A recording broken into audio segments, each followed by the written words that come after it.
Assalamualaikum warahmatullahi wabarakatuh. Selamat datang hadirin undangan yang terhormat, Bapak dan Ibu yang telah bergabung melalui Zoom meeting. Kami silakan mengaktifkan video dan mute audionya. Mengingat acara ini sangatlah penting, kami silakan untuk bersiap-siap. Baik, untuk mengefisienkan waktu, izinkan saya Nur Haida dari BKI PM Denpasar memandu acara ini dengan berbahasa Inggris.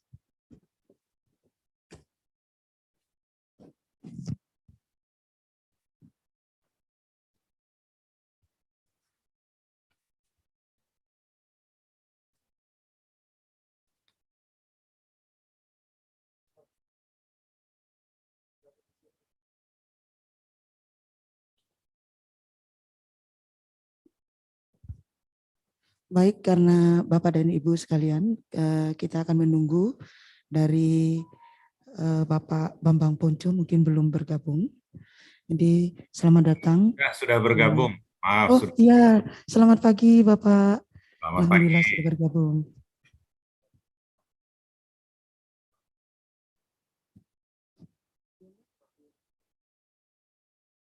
Kita menanti Bapak Kepala Biro.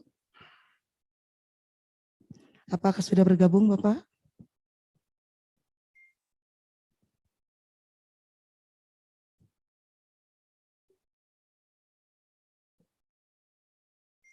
Bapak Agung.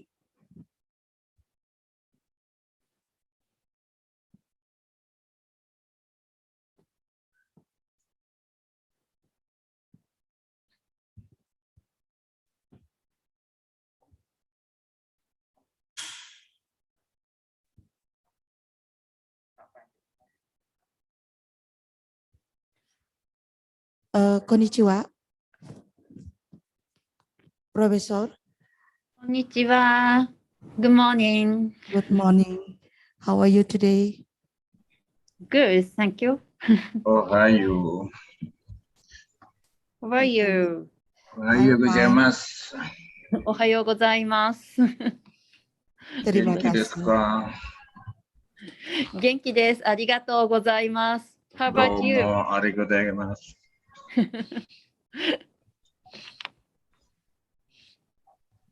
Okay, we are start now.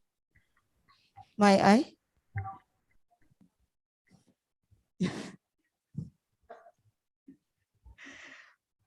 Baik, Bapak dan Ibu sekalian,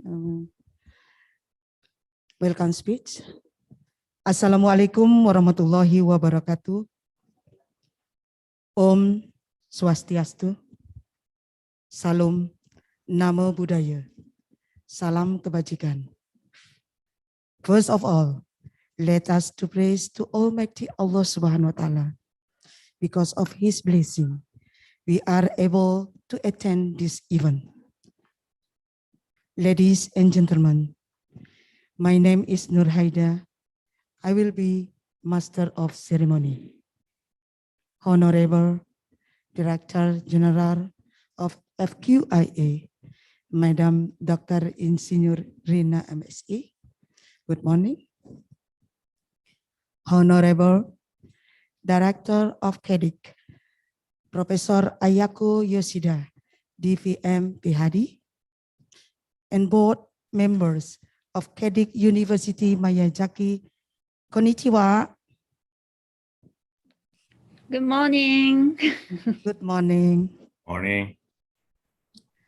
We are pleased to meet you in pleasant moment, important moment.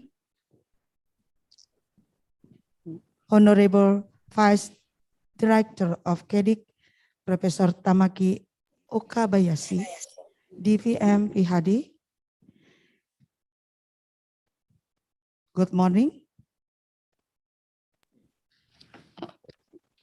I'm sorry, I'm here. I'm sitting here. Okay, please, with your permission, I will say hello to Indonesian participants who attend the forum of air and online.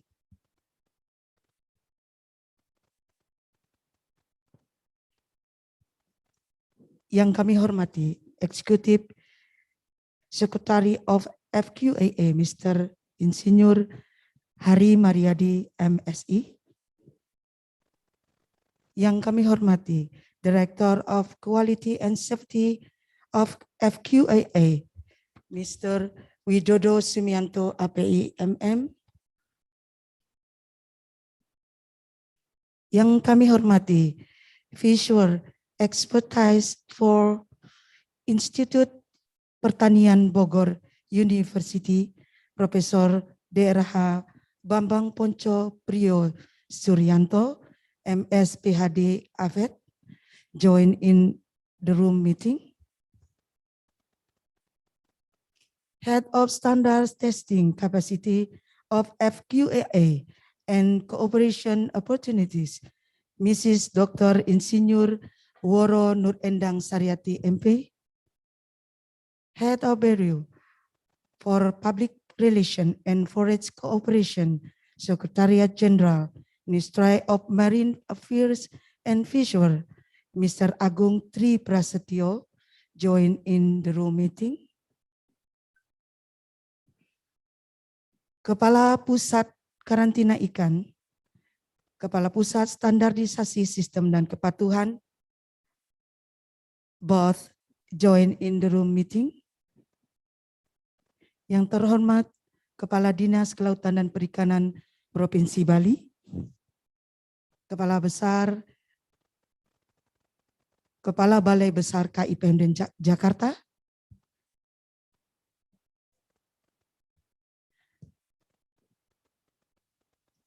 yang terhormat Kepala Balai KIPM Denpasar, yang terhormat Kepala Balai Karantina Pertanian Kelas 1 Denpasar, Kepala KPPBC Ngurah Rai, Kepala Otsban, selamat pagi Bapak. Yang terhormat GM PT Angkasa Pura I, Kementerian Luar Negeri, Kepala UPT KIPM se-Indonesia join from Zoom meeting, academic participant, and all participants. Excellencies, distinguished guests, participants, ladies and gentlemen, good morning. We are delighted to welcome you to FQIA Denpasar Resilience Office for the signing ceremony of implementing arrangement of capital building and seafood safety and fish disease control between Fish Quarantine and Inspection Agency, Ministry of Marine Affairs and Fisheries, Republic of Indonesia, and Center of Animal Disease Control, University of Miyazaki, Japan.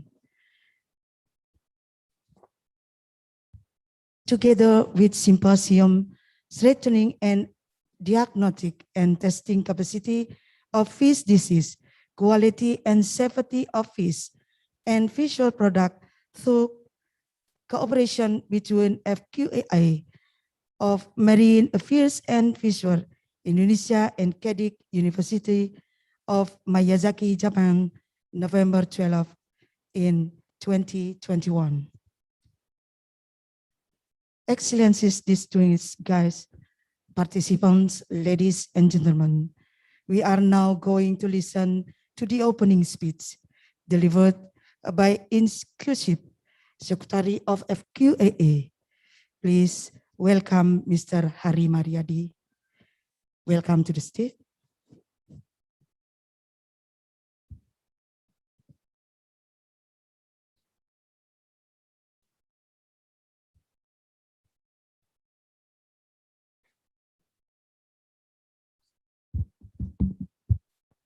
Thank you for MC.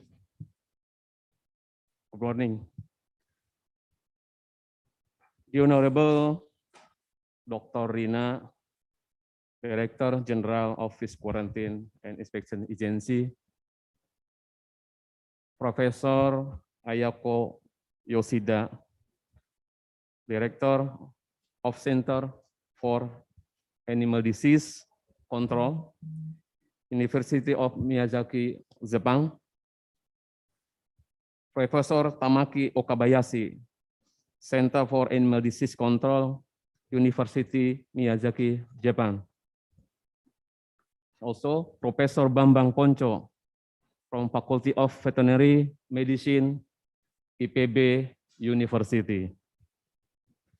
Head of Department of Marine and Fishery, Provincial Government, Bali, Kadis. Head of Bureau for Public Relations and Foreign Cooperation, Secretariat Jenderal MMAF, teman-teman dari kerjasama. Director of Center Office Quarantine FQIA, Director of Center of Fisheries Product Quality Control, Mr. Widodo,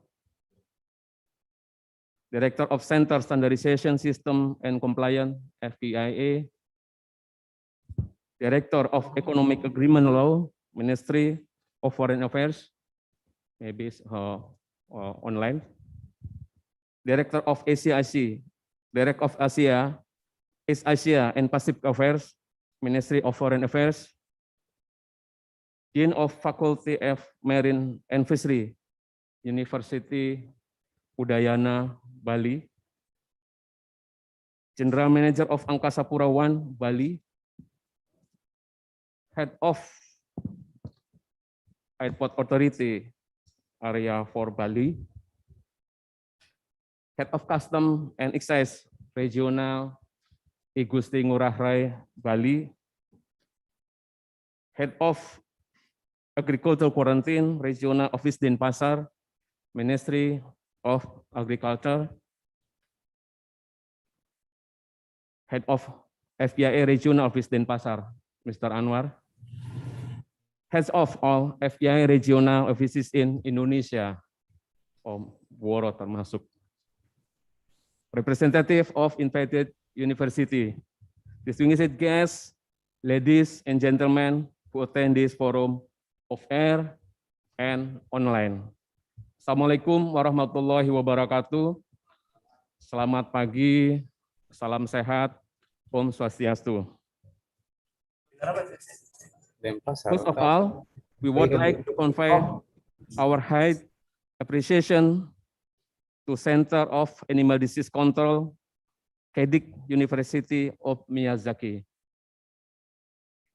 It gives me great pleasure to extend to you all a very warm welcome on behalf of Fish Quarantine and Inspection Agency, and to say how grateful we are to our partner CADIC, who give a time to publish our mutual cooperation, as well as accepted our invitation to convene the International Symposium on strengthening the diagnostic and testing capacity of fish diseases, quality and safety of fish and fish product through cooperation between FQIA, MMAF, Indonesia, and CADIC University, Miyazaki, Japan, which is conducted online both in Miyazaki, Japan, and Denpasar, Bali, amid the pandemic COVID-19. This workshop is one of the follow-up action based on the implementing arrangement of cooperation between FQIA and CADIC on capacity building in seafood safety and fish disease control, which has been discussed and agreed by both parties until this far.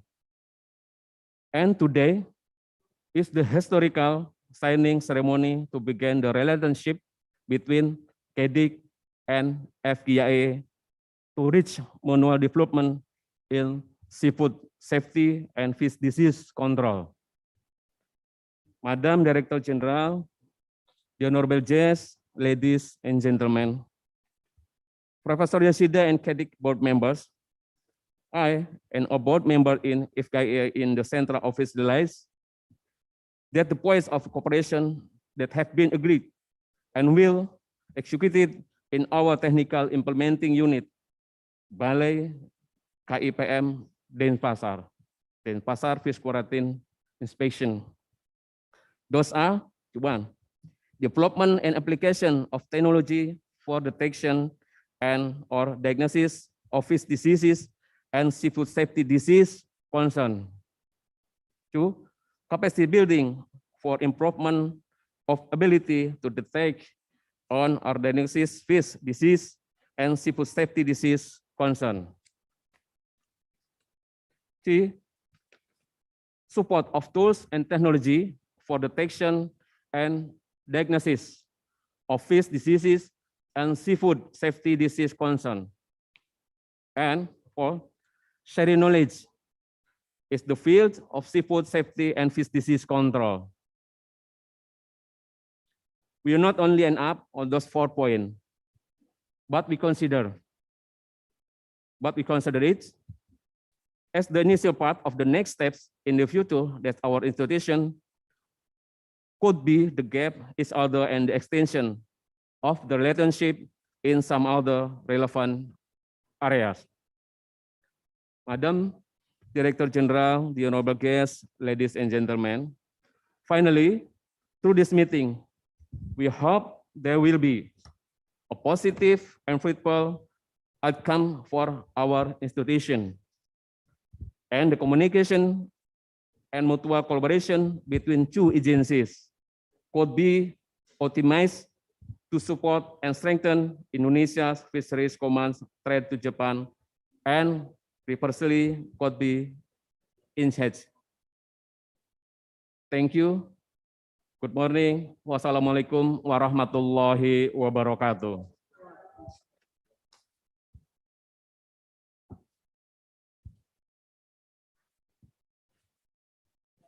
Thank you very much for this opening speech. Please proceed.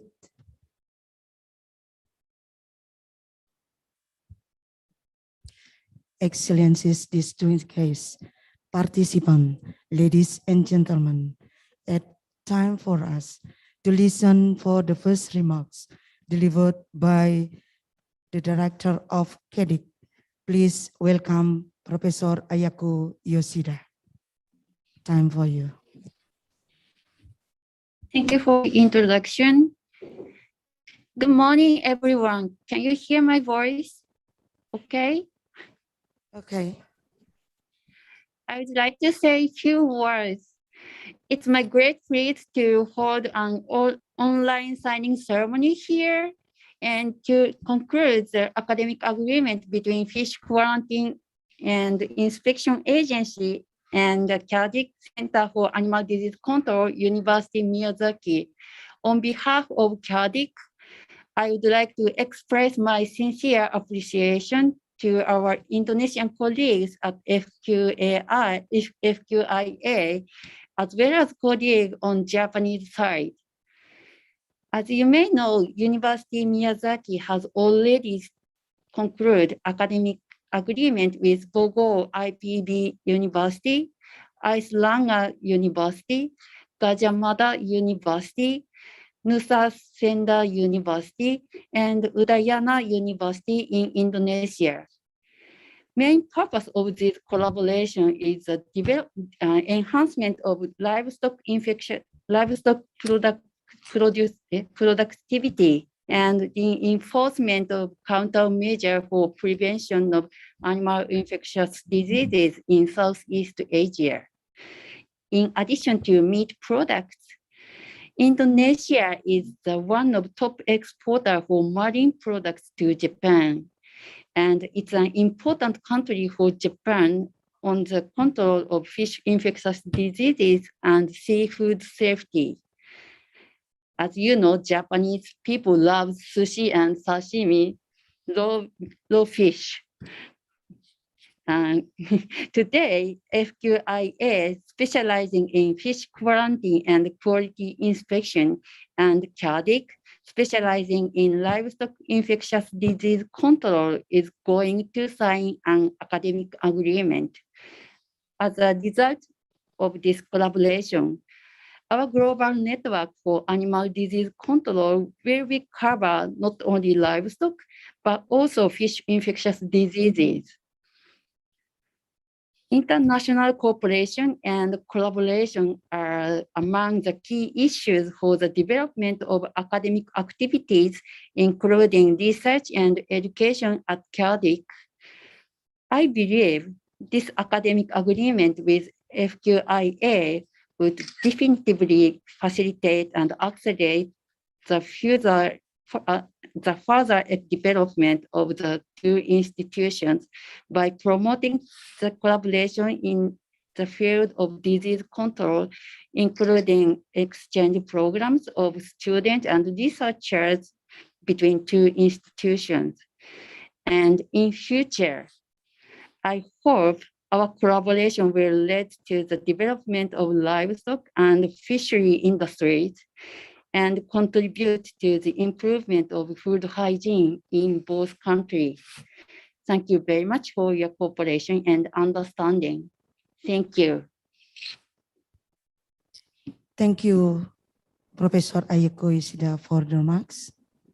Well, the second remarks from Head of Bureau for Public Relations and Foreign Cooperation, Secretary General, Ministry of Marine Affairs and Fisheries, delivered by Mr. Agung Tri Prasetyo. Time for you.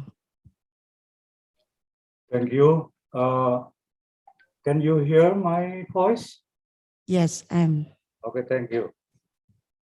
Honorable Madam Rina, Director General Office Quarantine and Inspection Agency, Ministry of Marine Affairs and Fisheries, the Republic of Indonesia. Mr. Hari Mariadi, Secretary Office Quarantine and Inspection Agency. Professor Ayako Yoshida, Director of Center for Animal Disease Control, University of Miyazaki, Japan. Senior official from FQIA, Ministry of Marine Affairs and Fisheries.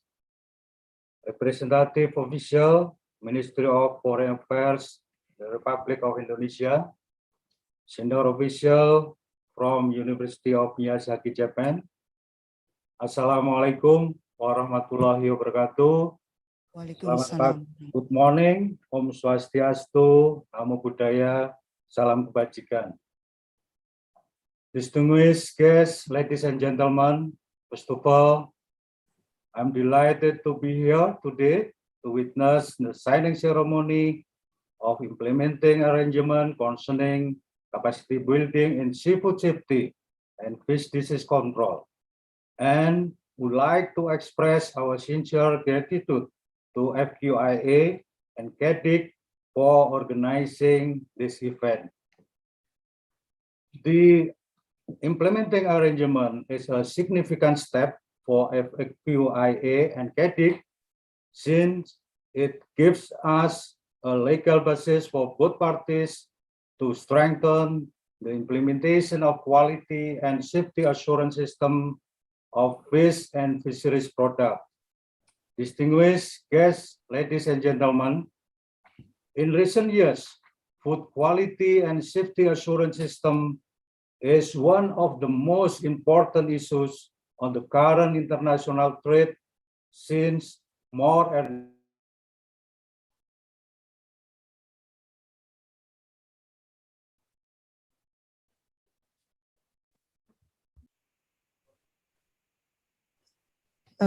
Mr. Agung, we cannot hear your voice because mute. In recent years, food quality and safety assurance system is one of the most important issues on the current international trade since more and more countries issue stricter export requirements for food, including fish and fishery products. On one side, this benefits consumers from protection against food hazard, while on the other hand, it potentially poses a non-tariff barrier for exported products, including Indonesia fish and fisheries products. Thus, every country develops and improves its quality and safety assurance system so as not to lose their potential revenue from exporting. One important part of the system is the institution as the competent authority. In this case, the FQIA with its laboratory and local units. Further, to be able to cope with the stricter requirement for export of fish and fisheries products, it is necessary for FQIA to apply the latest technology and improve its staff's capability in detecting fish diseases and seafood safety disease concern. Finally, I hope that the cooperation between FQIA and CADIC would strengthen Indonesia's quality assurance and safety of fish and fisheries products so as to protect human health and to increase the competitiveness of product in the global market. I thank you. Wassalamualaikum warahmatullahi wabarakatuh. Waalaikumsalam warahmatullahi wabarakatuh. Thank you, Mr. Agung, for the remarks. Coming up, Excellencies, distinguished guests, participants, ladies and gentlemen, now we are continuing our ceremony to the main agenda, signing ceremony of implementing a regimen of capacity building in seafood safety and fish disease control between Fish Quarantine and Inspection Agency, Ministry of Marine Affairs and Fisheries, the Republic of Indonesia, and Center for Animal Disease Control, University of Miyazaki, Japan. The object of this implementing range is implement institutional and human resource capacity building in field of detection and or diagnosis of fish disease and seafood safety disease concern in order to strengthen the implementation of quality and safety assurance system and fish and visual product. Please welcome Director of CADIC and Executive Secretary of FQIA as a senior of implementing arrangement in its place. For Excellency, please take a place beside the signer, and we are to invite to the stage. Welcome to Madam Rina, Mr. Anwar, Bapak Sudarsana, and Bapak Widodo.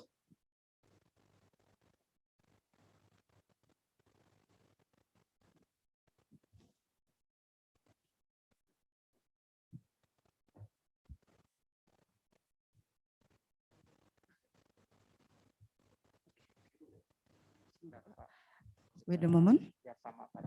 Please, for the CADIC. Are you ready for the signing? To witness the signing? Yeah, all Okay, please signing the document together. 座ってる Now, 向こう止まって、こっちだと大丈夫です。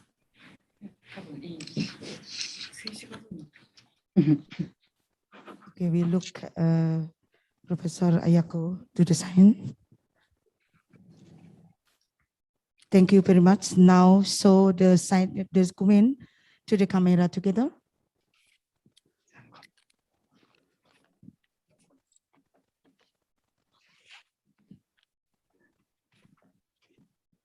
Okay, give a round of applause.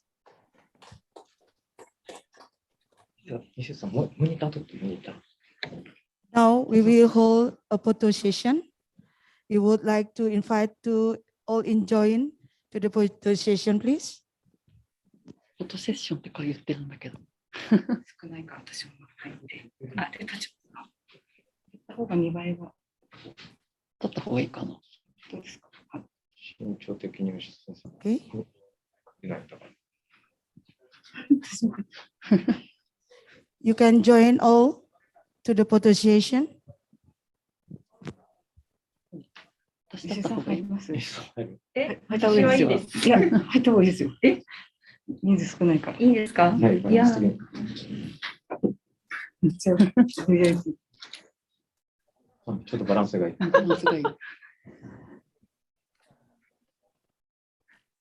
からなんか向こうで人がたくさんいて、さっきカメラのフラッシュ焚いてたから、マスク取った方がいいのかな。向こう取ってないからいいか。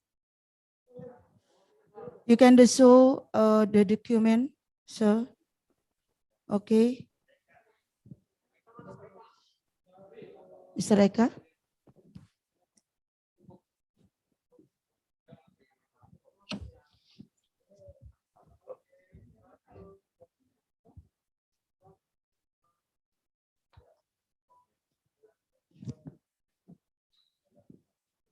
Okay, give applause for the all.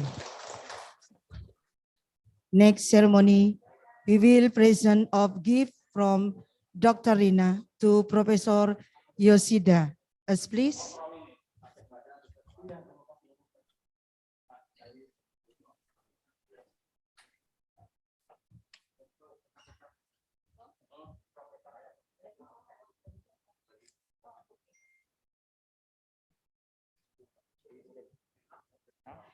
Next ceremony, we will present to give from Madam Rina to Professor Yoshida. As please. So the camera. Okay.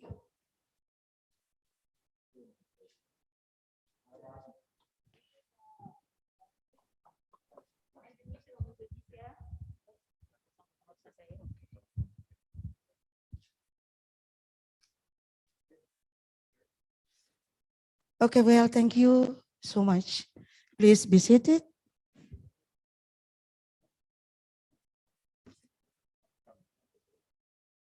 Okay, thank you very much. We'll be seated.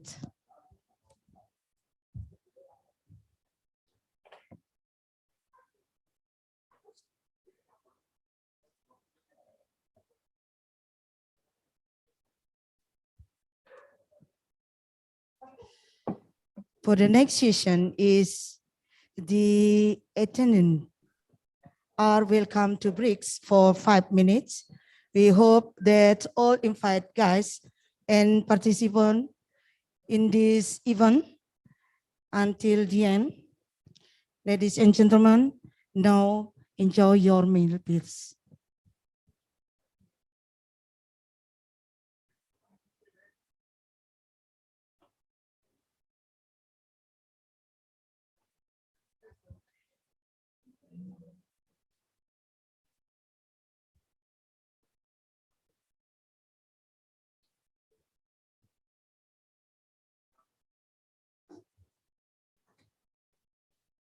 Extension, please. We will entertain you with lunch together after symposium.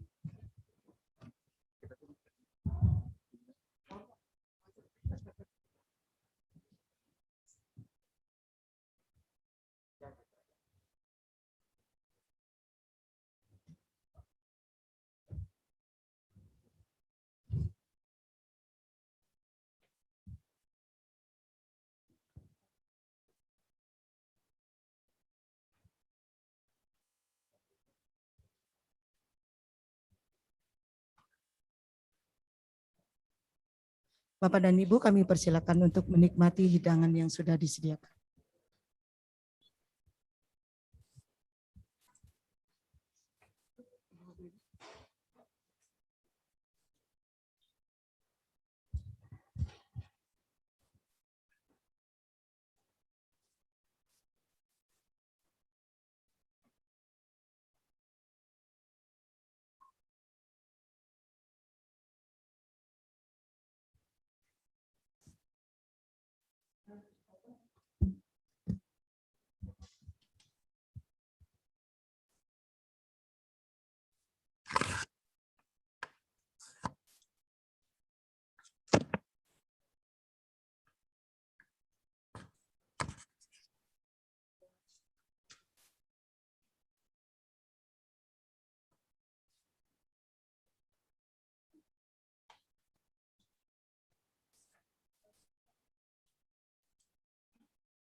Balai Karantina Ikan Pengendalian Mutu dan Keamanan Hasil Perikanan atau disebut Balai KIPM Denpasar adalah salah satu unit pelaksana teknis di Kementerian Kelautan dan Perikanan KKP yang bertugas melaksanakan pencegahan masuk dan tersebarnya hama dan penyakit ikan karantina dari luar negeri dan dari suatu area ke area lain dalam negeri atau keluarnya dari dalam wilayah negara Republik Indonesia.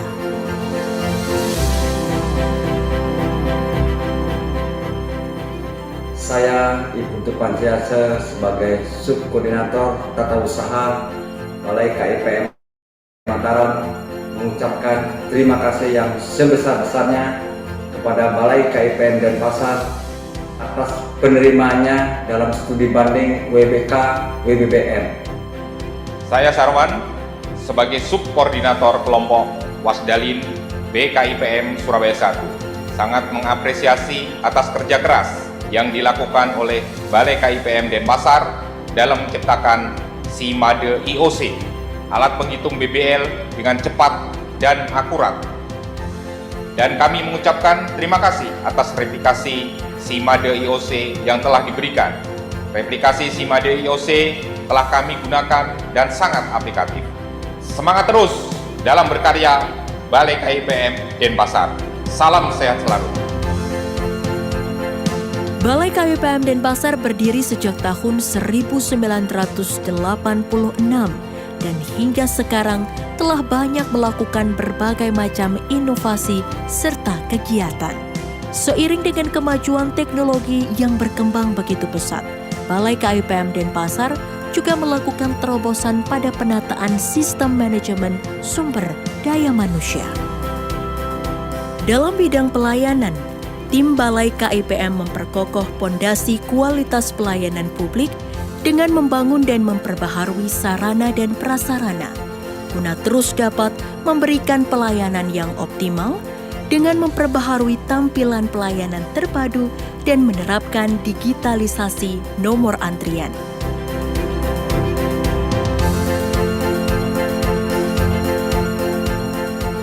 Di bidang penataan tata laksana juga mendapatkan perhatian khusus dengan melakukan upaya membuat dan menerapkan SOP pelayanan yang maksimal, sistem pengarsipan sijelita, serta tersedianya layanan helpdesk.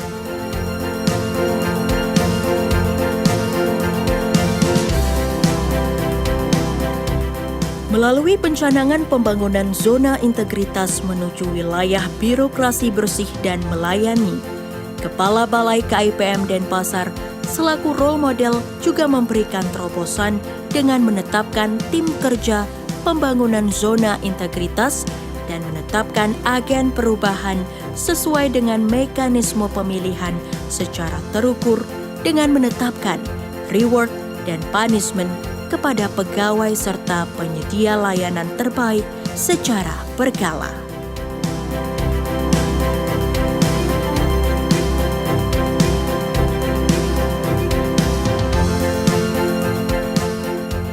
Dalam pengujian laboratorium diagnostik di bidang perikanan dan peningkatan kemampuan ilmiah untuk memperkuat pelayanan sistem jaminan mutu dan keamanan serta hasil perikanan, maka pada tahun 2020, Balai KIPM Denpasar membuka kerjasama dengan Center for Animal Disease Control University of Miyazaki, Jepang.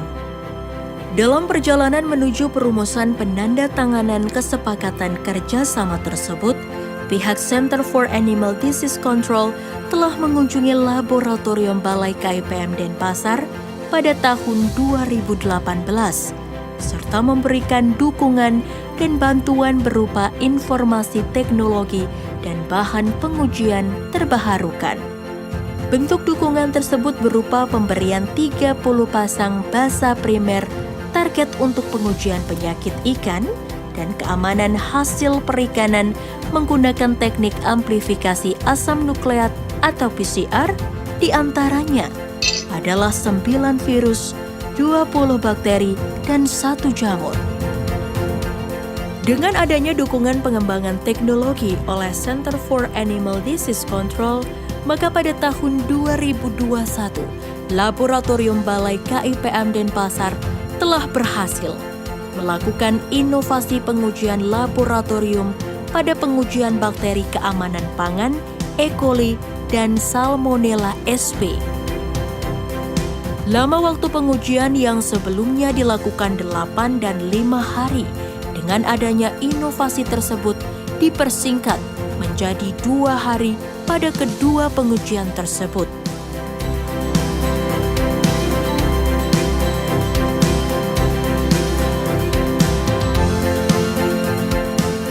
Hingga ke proses akhir sebelum pengiriman juga tak luput dari perhatian inovasi yang tanpa henti. Dalam hal ini, Balai KIPM Denpasar meluncurkan sebuah sistem SPP online dan Tiserki yang merupakan aplikasi pelayanan di pabrik pengemasan ikan. Sistem ini sangat berguna untuk membantu penerbitan surat persetujuan pemeriksaan atau SPP secara mandiri oleh pengguna jasa, di mana jenis, jumlah, dan kemasan sudah sesuai dengan komoditi yang dikirim.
Extension, please. We start 2 minutes.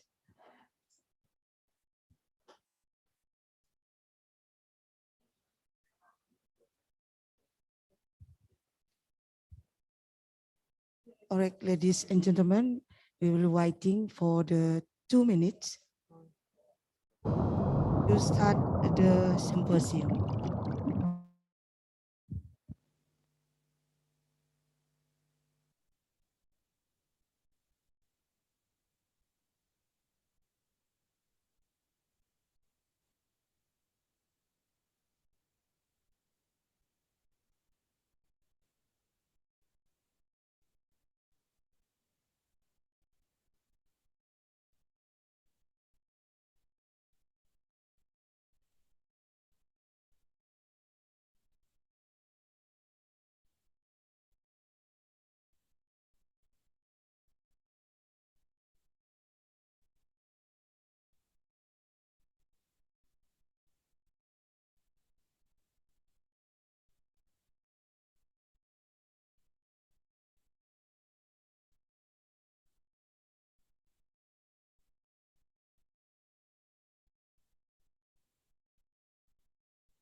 Okay.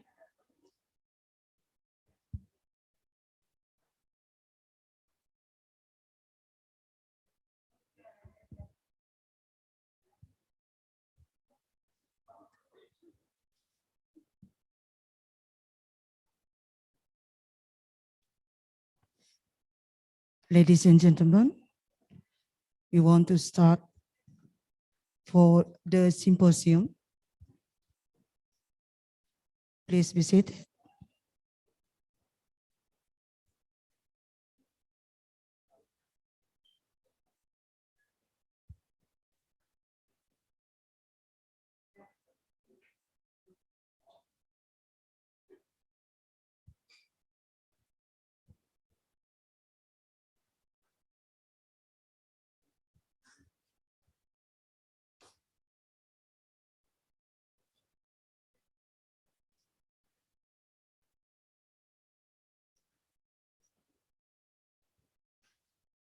Assalamualaikum warahmatullahi wabarakatuh.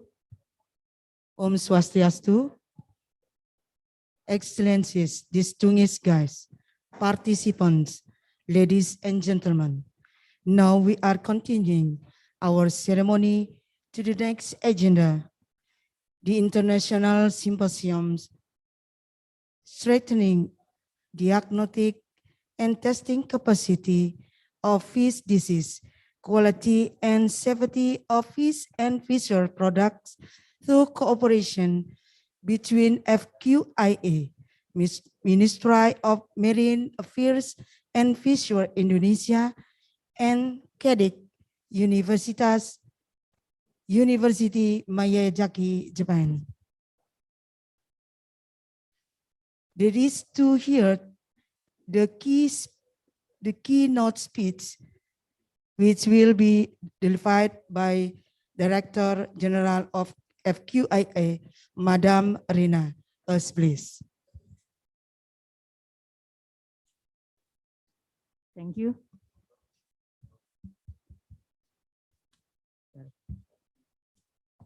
Bismillahirrahmanirrahim. Honorable Professor Ayoko Yoshida, Professor Bambang Ponco, Professor Tamaki Okabayashi, Head of Department of Marine and Fisheries, Provincial Government of Bali,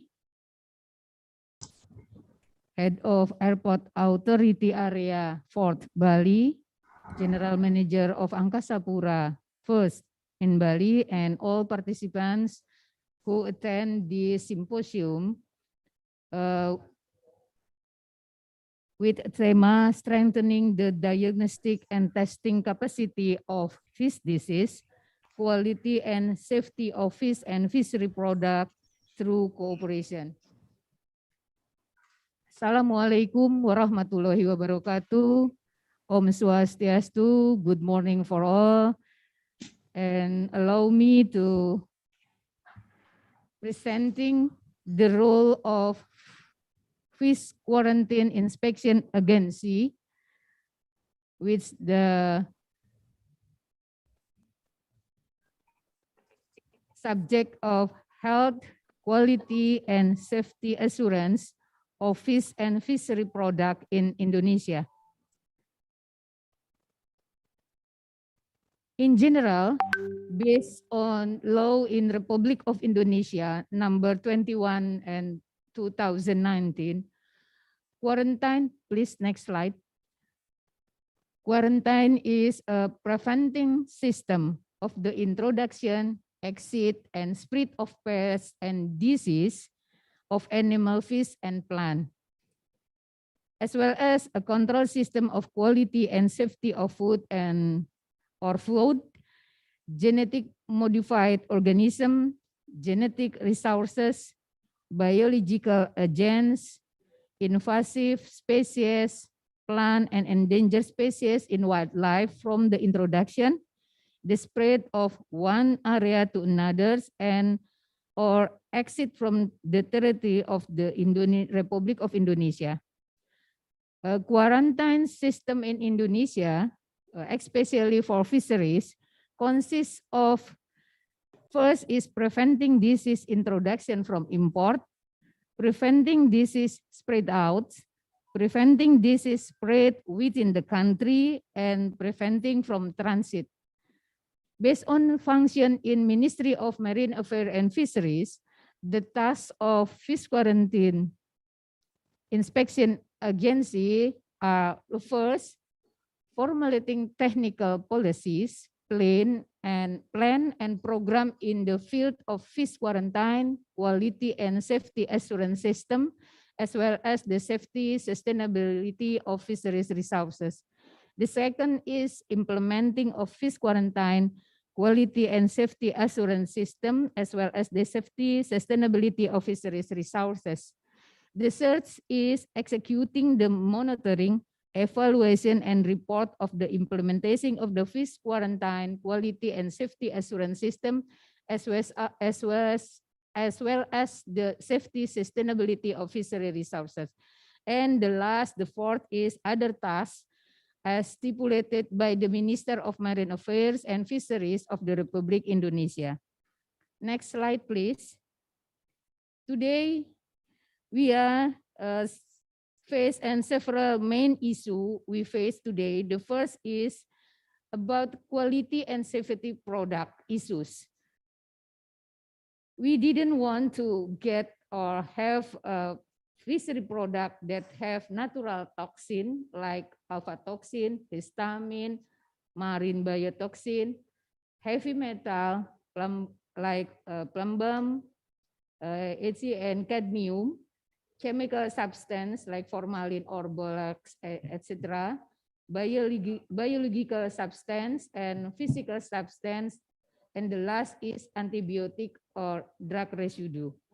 Another issue is we need issue from fish health.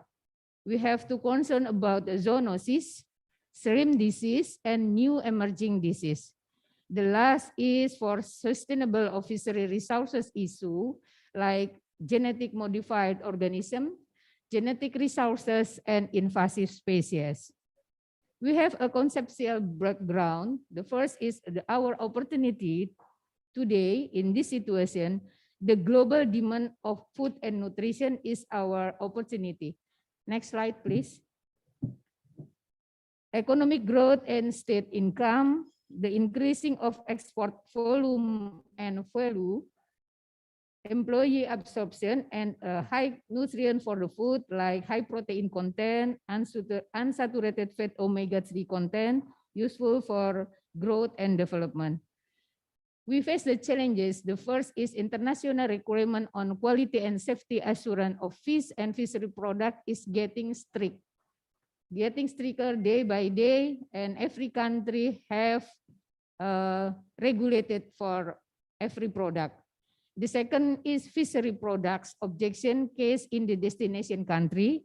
And the third is the follow-up action on the inspection recommendation.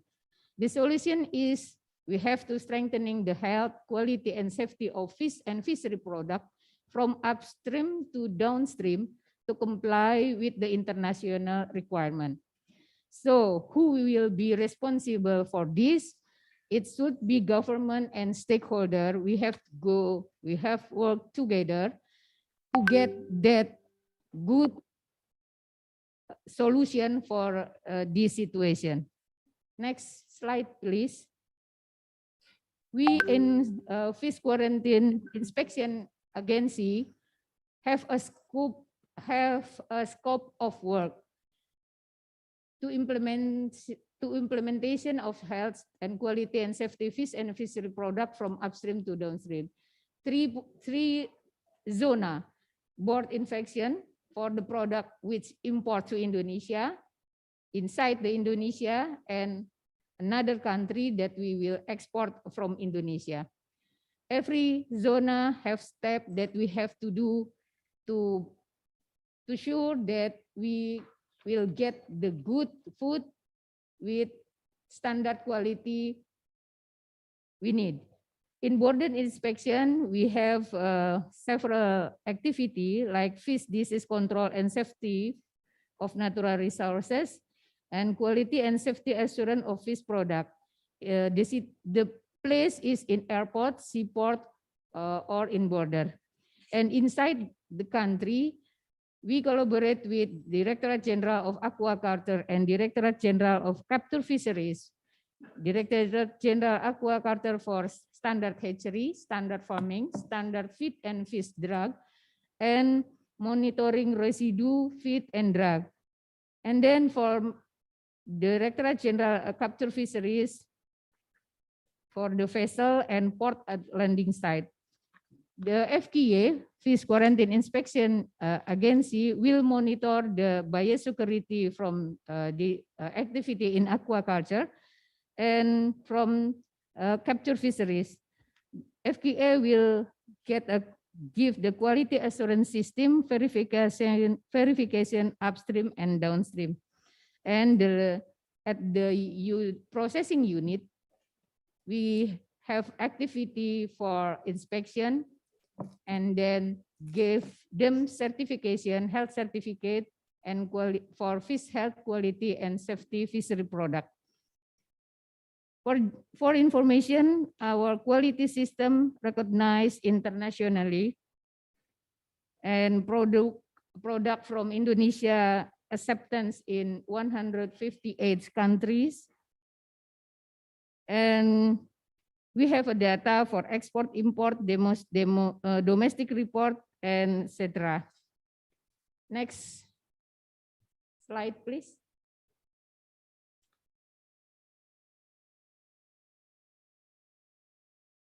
Next slide, please. Yes, as I said before, the official control for health quality and safety for fish and fishery product assurance system is collaboration from Directorate General of Aquaculture, Fish Quarantine Inspection Agency, and Directorate General of Capture Fisheries based on our regulation.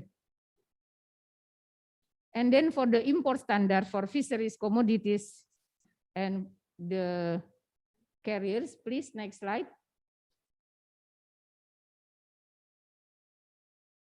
For in the pre-border, we do risk analysis for pre-import approval and specific requirement.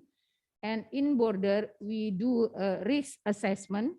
And for post-border, we do quarantine measurement. So FQIA, Fish Quarantine Inspection Agency, have 47 implementing units around the Indonesia. Next slide, please. Every implementing unit have a laboratory. The competence of fish disease and quality and safety fishery product testing in laboratory under Fish Quarantine Inspection Agency compliant to ISO or IEC 17025/2017. We have more than 33 testing parameter of quality and safety testing of fishery product, consists of competence in chemical 18 testing parameter, food safety microbiology for 10 testing parameters, organoleptic is 1 testing parameter, and molecular testing about 4 parameters. And then we have ability to do 87 testing parameter of fish disease and quarantine concern. Consists of virus, 13 testing parameter, bacteria, 15 testing parameters, parasite, 51 testing parameter, and mycotic, 8 testing parameter.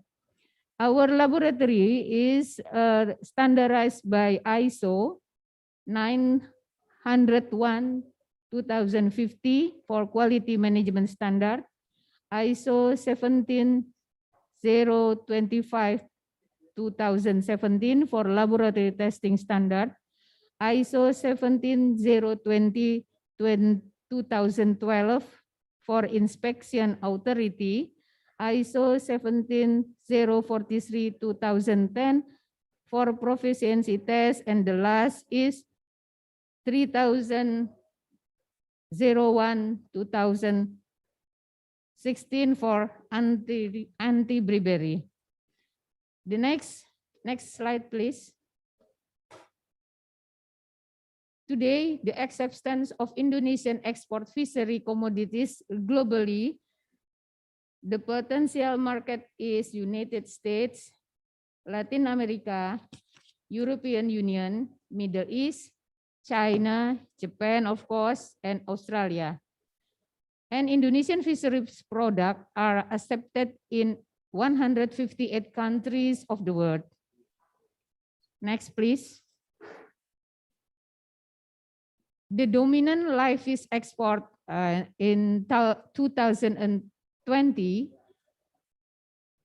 the main commodity is milkfish seeds, especially from Bali, freshwater ornamental fish, the ornamental fish species tetra, crab, post-larva shrimp, saltwater ornamental fish, ornamental shrimp, fingering grouper, rasbora, and others. And then the top 10 export destination country from Indonesia for live fish export is Philippines, Taiwan, Singapore, Vietnam, Malaysia, Japan, China, United States, Thailand, and Korea. This is based on our data from 2020.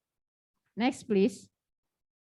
And then for fishery product export, the dominant commodities in 2020 was shrimp, and then tuna, seaweed, cephalopod, surimi, sardinella, mackerel, crab, milkfish, snapper, and blue swimming crab.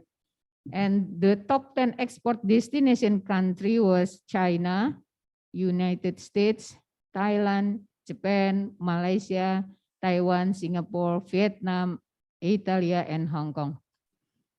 So at the other side, to maintain the continuity export-import between Indonesia and several countries, Fish Quarantine Inspection Agency have memorandum of understanding and mutual recognized arrangement with more than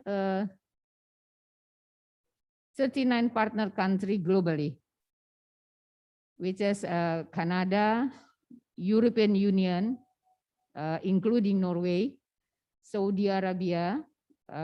This is the new MOU, Eurasian Economic Union, China, South Korea, and Vietnam. This is a brief information for activity and responsibility Fish Quarantine Inspection Agency. We still need improvement for testing laboratory, so the arrangement between Fish Quarantine Inspection Agency and CADIC will have a fruitful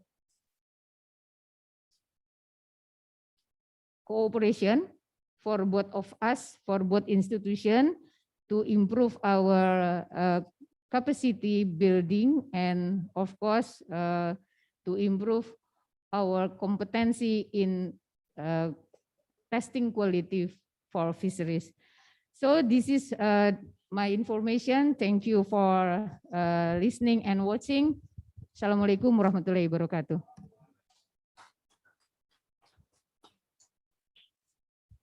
Thank you very much for Madam. Please take seat.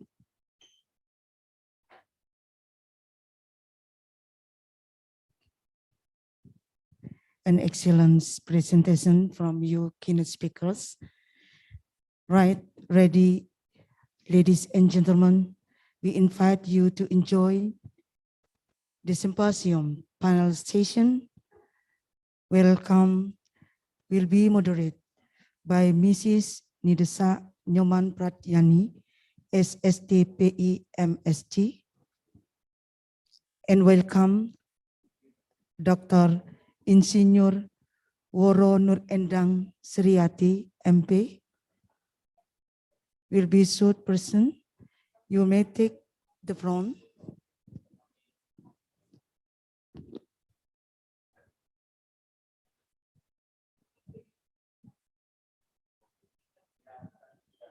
May take off your seat.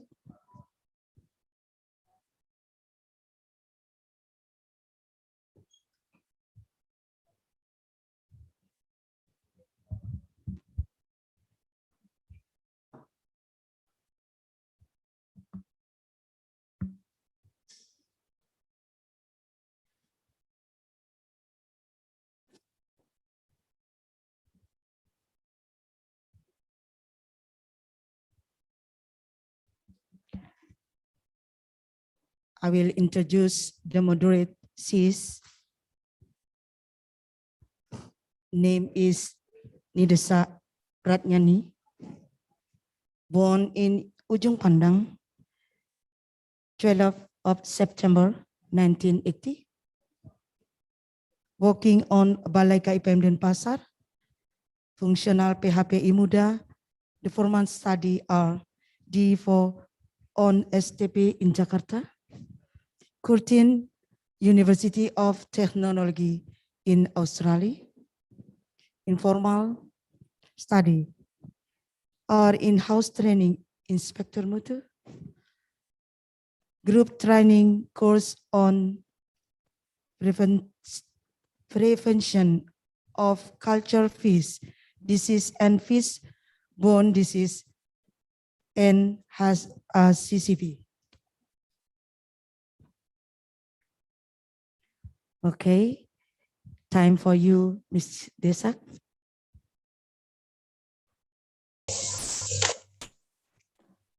Thank you, our lovely Master of Ceremony, Miss Haida. Terima kasih, Mbak Haida. Ladies and gentlemen, all participants in this symposium, hadirin yang kami hormati, peserta simposium, Assalamualaikum warahmatullahi wabarakatuh. Selamat siang. Baru mulai ya? Wa Om Swastiastu. Let me first introduce the schedule of our panel. Oke. Kasih. Kasih. Will be divided into 4 sections. Each section will be have 15 minutes of lecture.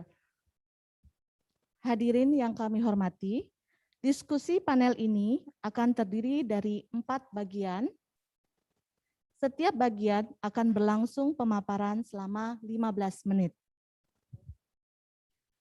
After finish all the presentation, then we will do the question and answer sessions from all participants on site and also online participants. The first lecture will be presented by Professor Ayako Yoshida regarding the outline of CADIC capacity and cooperation opportunities. The second lecture will be proudly carried out by Dr. Insinyur Woro Nur Endang Saryati regarding the outline standard testing capacity of FQIA and cooperation opportunities. The third lecture will be presented by Professor Bambang Ponco regarding the development needed for rapid and specific diagnostic for fish diseases. And the final lecture will be carried out by Professor Tamaki Okabayashi that will talk about the development of diagnostic system of CADIC, the Center of Animal Diseases Control, the University of Miyazaki, Japan.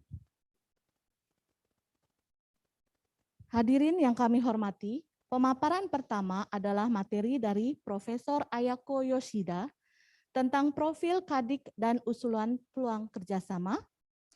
Materi kedua dari Dr. Insinyur Woro Nur Endang Saryati MP tentang Buski PM dan usulan peluang kerjasama.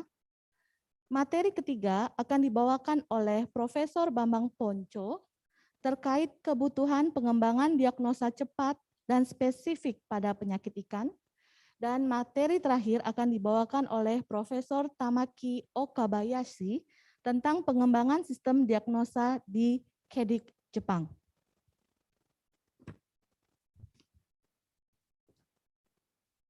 Okay, if Professor Ayako Yoshida already in the screen, can we just start for the first lecture? And first of all, I will talk about her curriculum vitae for the first speaker. Professor Ayako Yoshida. Her professional education are Doctor of Veterinary Medicine, DVM, in Iwate University from 1989 to 1995. The doctoral in Graduate School of Medicine, Science, Nagoya City University from 1995 to 1999. Postdoctoral in Nagoya City University, final year 2005. Professional experience. She has 2 times as assistant professor in Juntendo University and University of Miyazaki. She also has the experience become associate professor in University of Miyazaki from 2016 to 2019, and professor in University in Miyazaki from 2019 to present. Professor Yoshida has numerous publications through the years, and the professor has 4 international publications in 2021. Very excellent curriculum vitae that I can speak about. Okay, if you already, Professor Yoshida? Okay. Can you hear me? Okay, the time Yes, is yours. sure. Okay, thank you.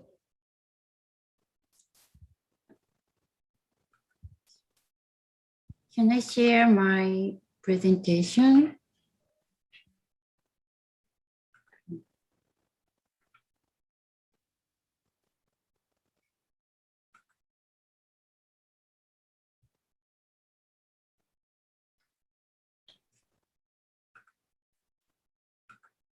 Okay, let's start. First of all, I would like to thank you for giving opportunity to introduce about CADIC today. So, let me introduce, sorry.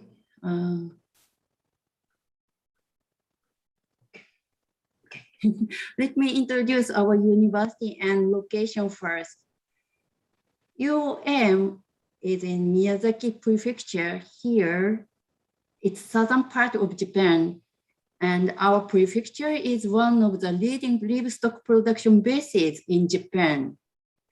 Nowadays, Miyazaki Prefecture is second, and third in the nation in the term of number of pigs, chicken, and meat cattle. And especially Miyazaki beef is the most famous product in our prefecture. Miyazaki beef has won the Grand Champion Award of National Contest for Wagyu meat quality 3 times in a row. This means Miyazaki beef had a top spot in Japan for 15 years straight. It's also highly regarded overseas that it has also been served to attendees at the after ceremony for academy, after party for the Academy Award ceremony in USA. Regarding our university, UM has 5 undergraduate faculties in education, regional innovation, engineering, medicine, and agriculture. And the Faculty of Agriculture has 6 departments, including Department of Veterinary Science. There are 15 labs in Department of Veterinary Science, including 5 labs related to the infectious diseases shown in yellow. The university also has graduate program, interdisciplinary graduate school of medicine and veterinary medicine commenced in 2010 with the aim of cultivating world-class veterinarians and internationally active researchers based on the One Health concept. The reason for establishing CADIC was foot and mouth diseases, FMD outbreak occurred in Miyazaki. The index case was detected in April 2010. After confirmation of this first case, control measures such as stopping out movement restriction and disinfection were implemented. However, this strategy proved insufficient to prevent the spread of FMD, and then emergency vaccine was adopted at the time. Until the last outbreak in July, a total of 292 outbreaks had been confirmed, with about 298 animals having been culled to eradicate FMD from Japan.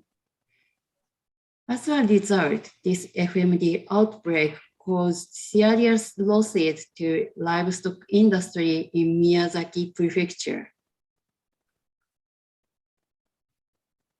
Through the experience of transboundary animal disease, we learned about lack in recognition for an entry of malignant epidemics in the globalization, importance of practical experience, importance to develop international education programs, lack of veterinarians who are practiced in the handling of farm animals, and need to develop international network between holding countries, especially Asian countries, on countermeasures for prevention of emerging and transboundary infections.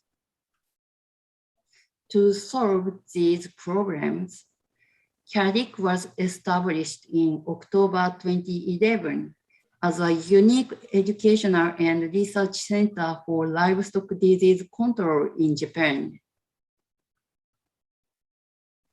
CADIC has 4 divisions: Division of Disease Control, Infectious Disease Research and Inspection, International Cooperation and Education, and Livestock Science and Support.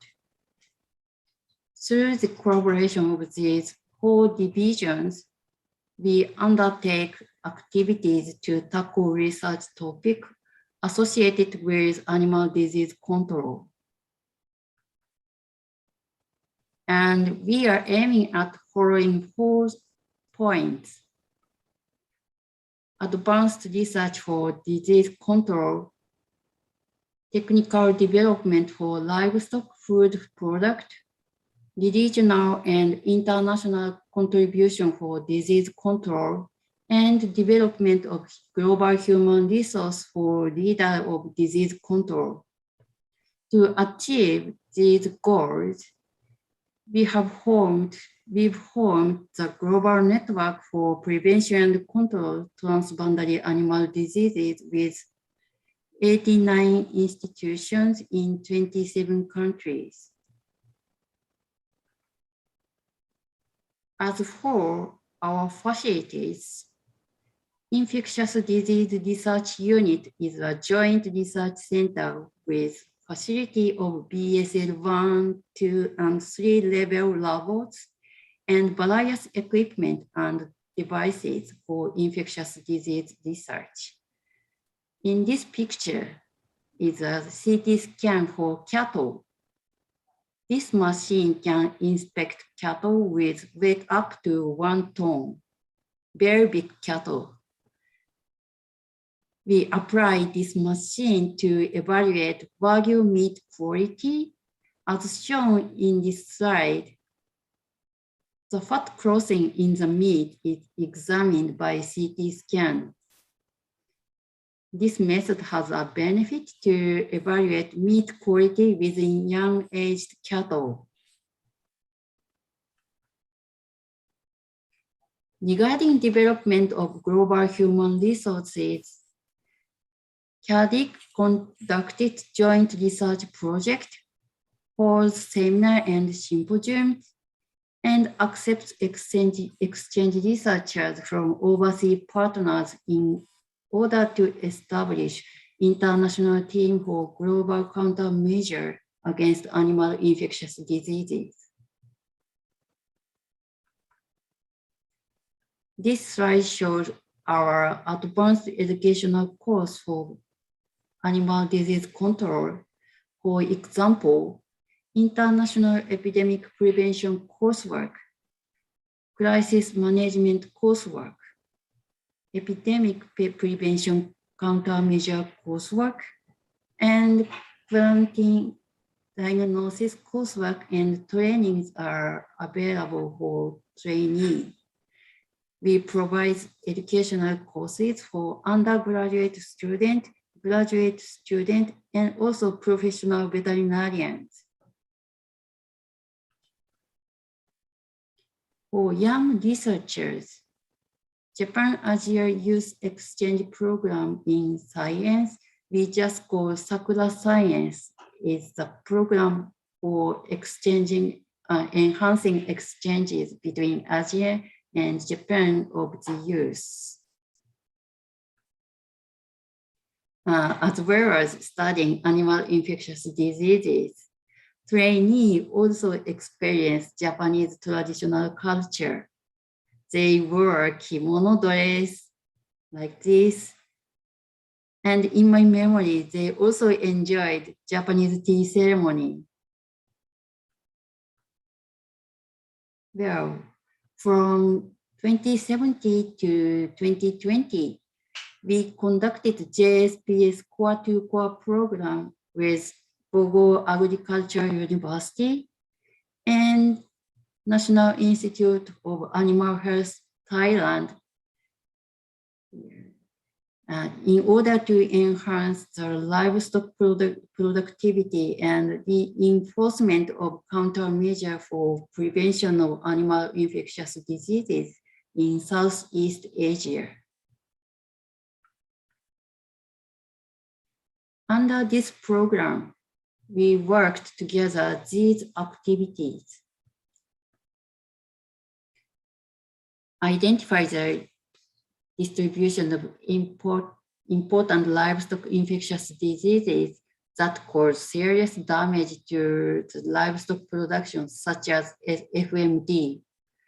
Developing a multi-diagnosis system and rapid diagnostic method. Developing a new technology to eliminate foodborne pathogens, and conducting collaborative research projects, including researchers exchanges and having symposium and seminars. As for the international meetings,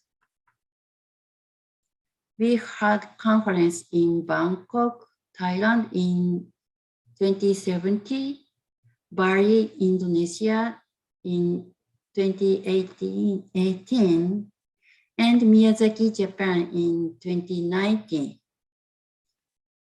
In 2018, when attending the international meeting, former director of CADIC, Professor Misawa and Professor Okabayashi visited FQIA and had a meeting for joint research. I heard they discussed about the development of PCR diagnosis to detect fish pathogen during this visiting.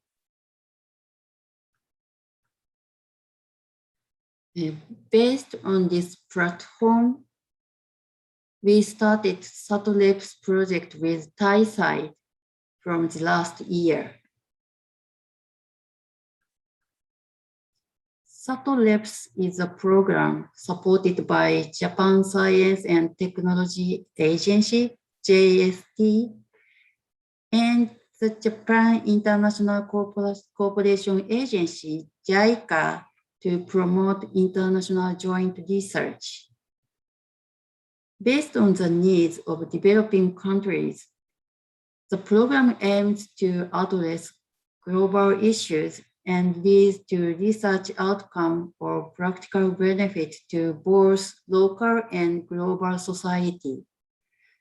Our project aims to establish new technology for controlling livestock infectious diseases and for improving food hygiene in Thailand from 2020 to 2025.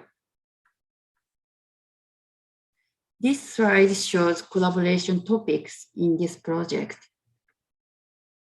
In cooperation with government agency and veterinary universities in Thailand, we are trying to develop a multiple diagnostic system for major infectious disease in livestock and discontamination technology for food poisoning bacteria, and to establish the countermeasure for livestock prevention with mathematical modeling. Through these research and training programs, this project strives to foster experts who can play a central role in control measures against livestock infectious diseases worldwide.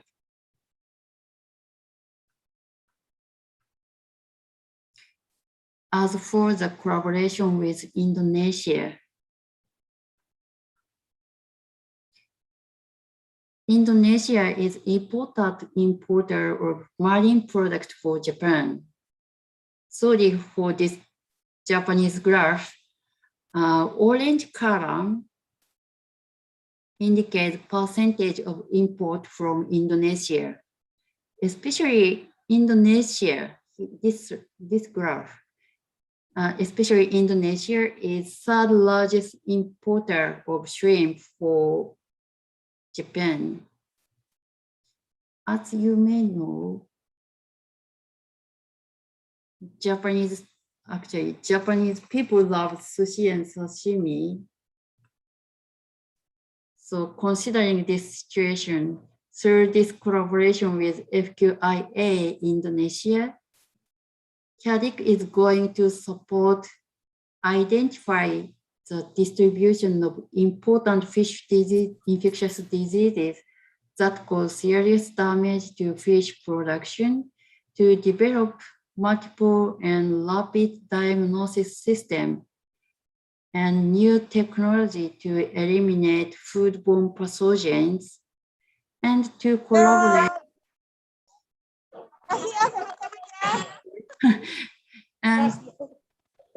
and to collaborate research project, including researcher exchanging and having symposium and seminars. I hope the academic agreement with FQIA would definitively facilitate and accelerate the further development of our two institutions.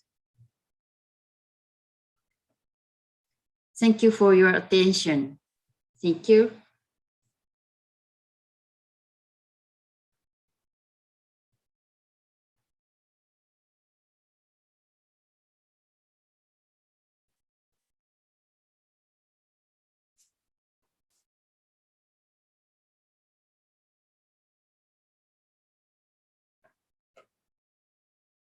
Speaker. Thank you, Professor, for your presentation for today. And now we will continue to the second speaker. But first of all, please allow me to deliver the curriculum vitae of our second speaker. Dr. Insinyur Woro Nur Endang Saryati MP. The distinguished speaker gained her Master in Science Veteriner, Gajah Mada University at year 2007. For her doctoral degree, is Science Veteriner Gajah Mada University at year 2016. Her professional experience of the lecturer is the head of FQIA Cirebon in 2002, the head of FQIA Yogyakarta in 2005, the head of FQIA Semarang in 2016, and the head of Fish Quarantine and Inspection Agency of Denpasar in 2017. And the final until now is the head of Standard Examination Laboratory from 2018 to present. The lecture research interesting and experience. The first is the effect of hydroacoustic frequency and salinity level in vitro on behavior of Amphibian ocellaris. The second, the effectiveness of Allium sativum on the control of Vibrio alginolyticus for Epinephelus fuscoguttatus. The third, phenotype and genotype characters of Pseudomonas bacteria to development kits and fish serology in Indonesia. The lecture has many publications in national and international journals. So for the time's sake, we can start the second lecture. The time is yours.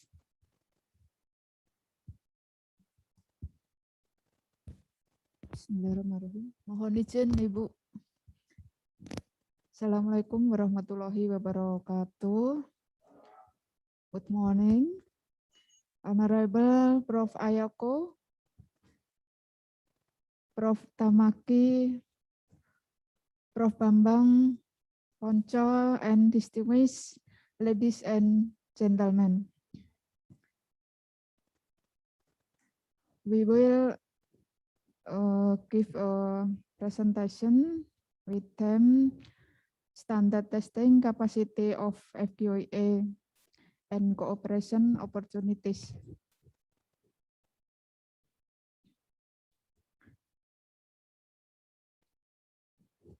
What we do in laboratory examination or standard laboratory of FQIA, we verify the application of the fish disease and fishery product quality testing method. Number 2, next slide. Yes. Number 2, laboratory testing for fish disease and fishery product quality. Number 3, validation of the fish disease and fishery product quality testing method. Number 4, develop and define fish disease and fishery product quality testing method. Number 4, conduct confirmation tests and appeal tests. Number 6, conduct proficiency tests. Number 7, drafting the national standard testing methods. And 8, training for fish disease and fishery product quality testing methods.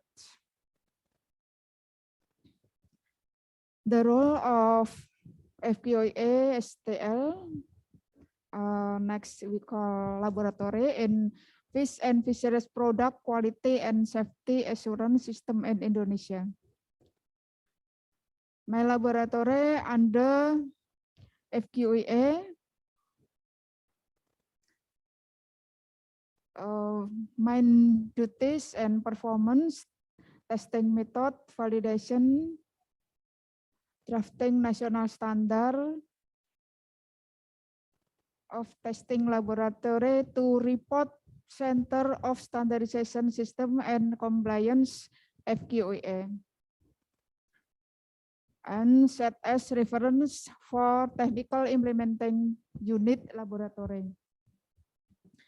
And we have output testing, reference material, proficiency testing, technical guidance to support implementing unit laboratory itu.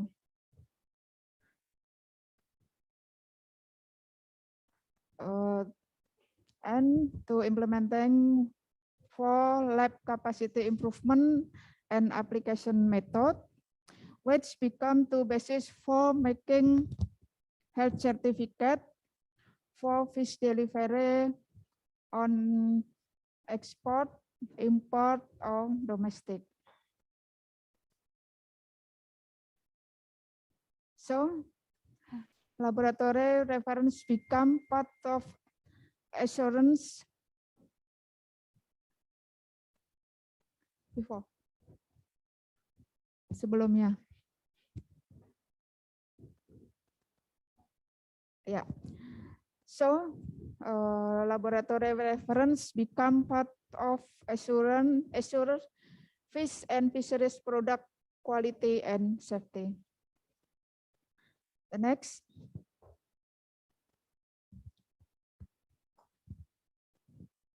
My laboratory service standard. My laboratory standard lab have 3 types of service. There are service testing. There are 12 testing service, include fish disease testing and fish product quality. Number 2, reference material testing. Number 3, proficiency test service. And every type of service has a promise of service time. Next. My laboratory have certificate competence. The ISO 9001 related to service, and ISO or IC 17050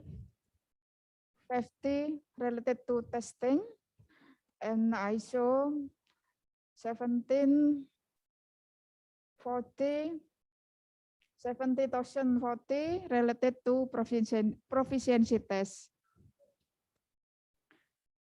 Next.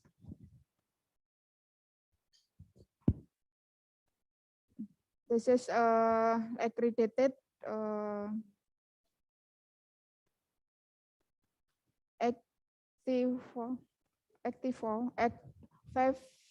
58 accredited parameters covering virus, organoleptic or sensory, chemistry, bacteria, parasite, fungi, and sequencing.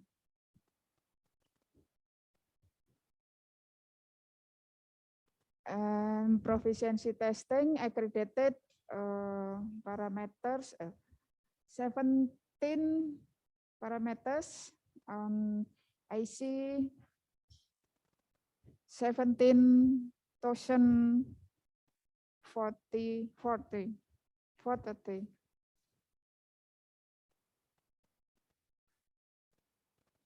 Next. Next.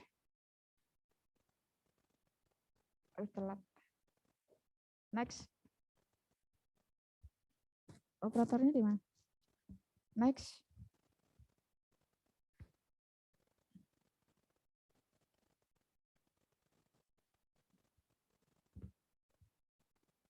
Yes. This is a proficiency test scheme for until 2018 and 2021. This for fish disease parameters and fish product quality. And it can be seen that the participants from year to year are increasing. Next. This is the location map. Next. This is the location map of proficiency test participant. There are from technical implementation unit of FQIA, government laboratory, and company laboratory. Next. Next.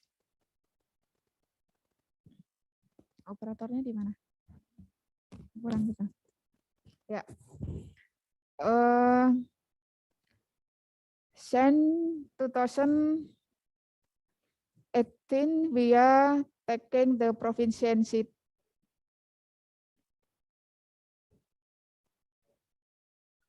before. Sebelumnya.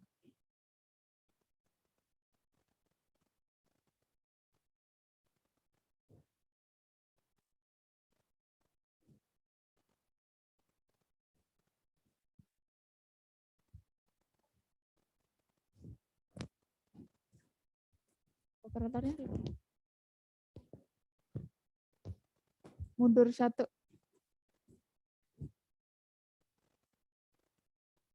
Ya. Since 2018, we are taking the proficiency test of other countries' laboratory. Next.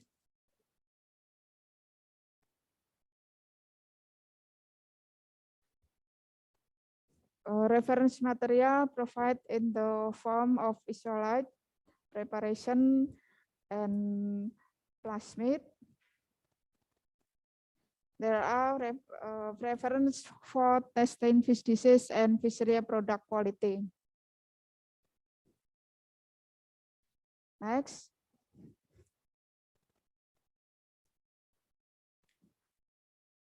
The standard laboratory also developed the set of standard concerning fish disease test and fishery product quality. Next.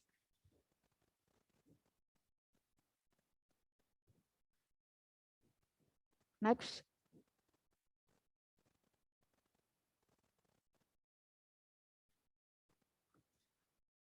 Yes, my laboratory on process and roadmap training program with Yellow Sea Fisheries Research. Pilot project is disease on shrimp, WSD and IHSN. My laboratory is candidate lab and YSFRI as lab parent. The training program under OIA coordination. And activity of training program is method development, proficiency testing, training,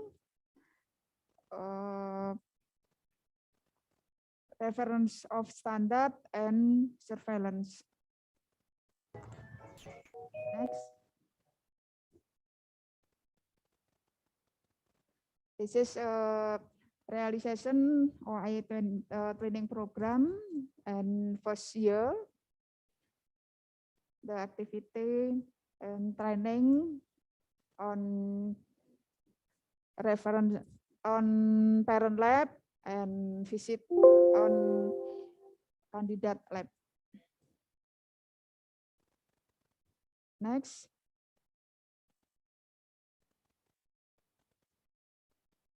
This is a realization training program on 2020. Next.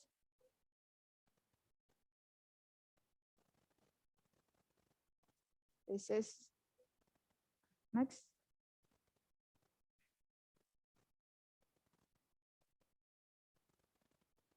No, next.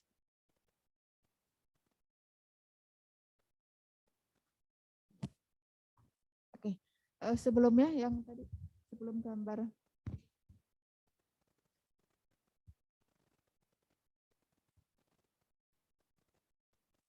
Sebelumnya. Yes. This is a realization training program on third year and final of training of program is final workshop on 23rd November.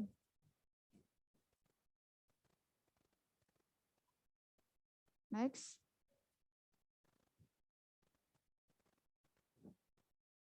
Next.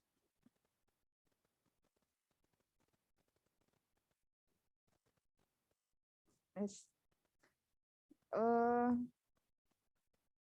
Laboratorium also validates this method for fish disease and quality of fishery product from 2080 to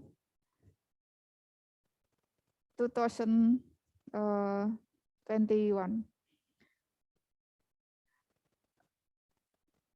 22 methods have been validated.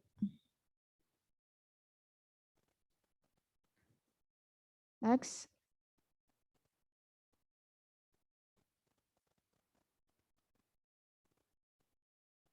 Yes. This is profile of our laboratory.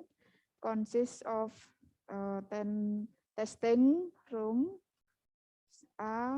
laboratory necropsy and parasite, laboratory sterilization and prepare media, laboratory microbiology disease, microbiology quality and safety product, laboratory pathology, biology molecular, kimia, sensory, reference material, and kit diagnostic. This is a room of a laboratory. Next. Next. Next. Yes.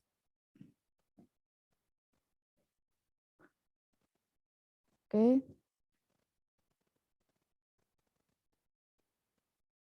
Next. And then my service facilities. There are counter service, waiting room, media center, compensation cabinet, child playground, nursery room, difabel facility, and smart room. Next.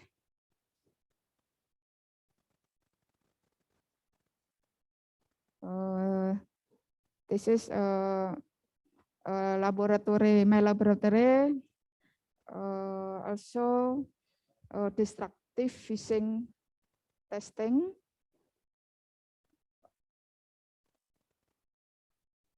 Next. And then production of diagnostic kit for shrimp and fish disease testing.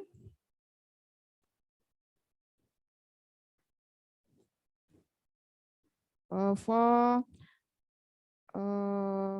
fish and shrimp disease. Okay. Next.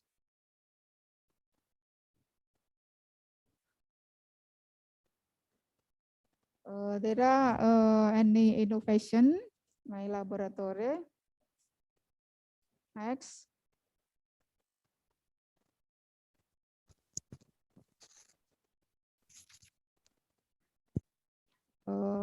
We also produce quick detection kit for performing screening tests in the field. Next.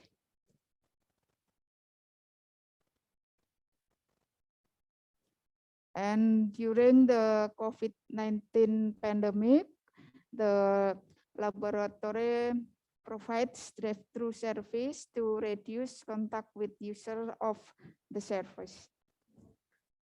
Next.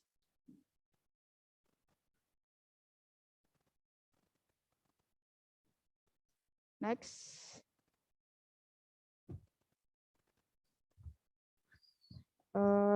Laboratory also has a lab mobile that provide to service as information media, coaching clinic for rapid test and fast response.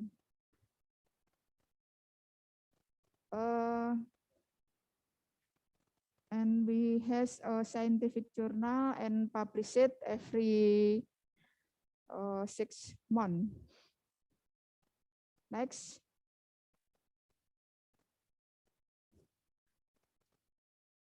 Next. Next. Yes. And to introduce more our laboratory is activity on social media, like Instagram, Twitter, or Facebook, and we have a monthly live streaming program with themes related to update information about fish disease and the quality of fisheries product. Okay, next.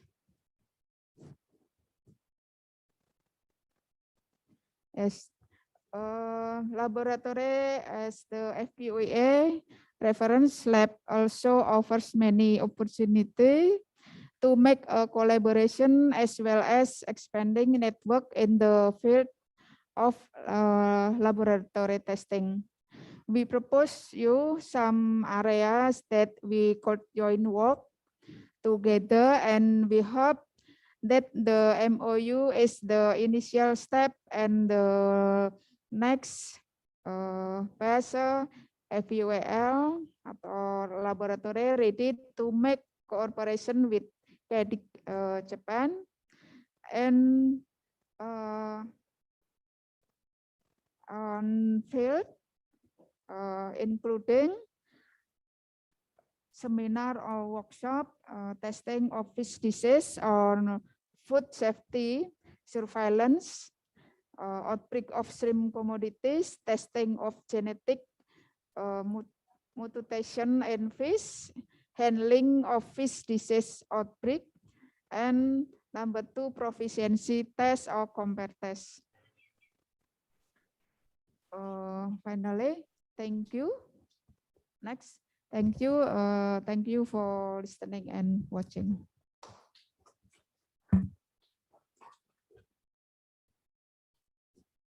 Thank you, Dr. Woro, for your great presentation.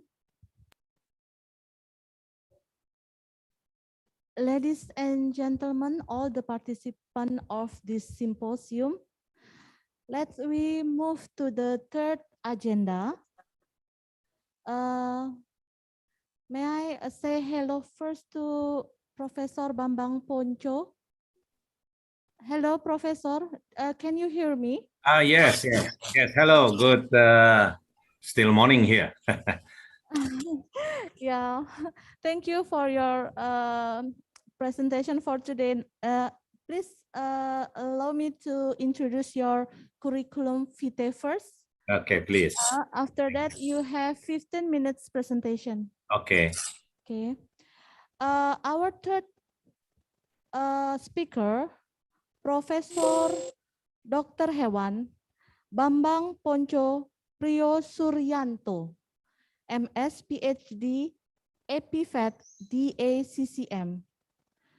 Professor Education is Doctor of Veterinary Medicine, final year 1984 in IPB University, Master final year in 1990 in IPB University.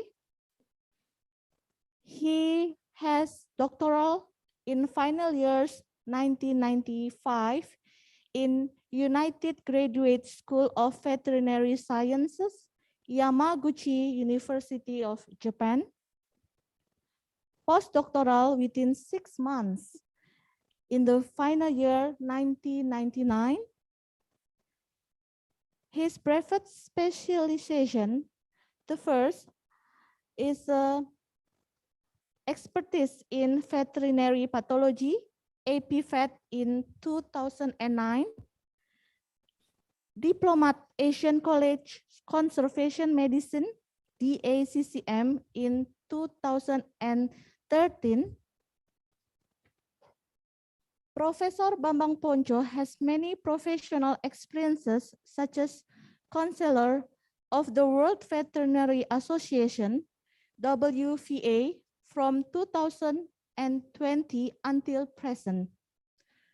Professor interesting and experience such as infectious diseases in terrestrial and aquatic animals, herbal medicine for infectious, degenerative, and metabolic diseases, and tumor in domestic animals. Professor Bambang Ponco has many publications in national and international journals.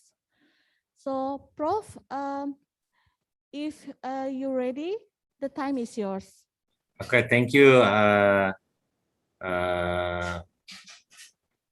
the moderator for today's webinar. I would like to thanks to first to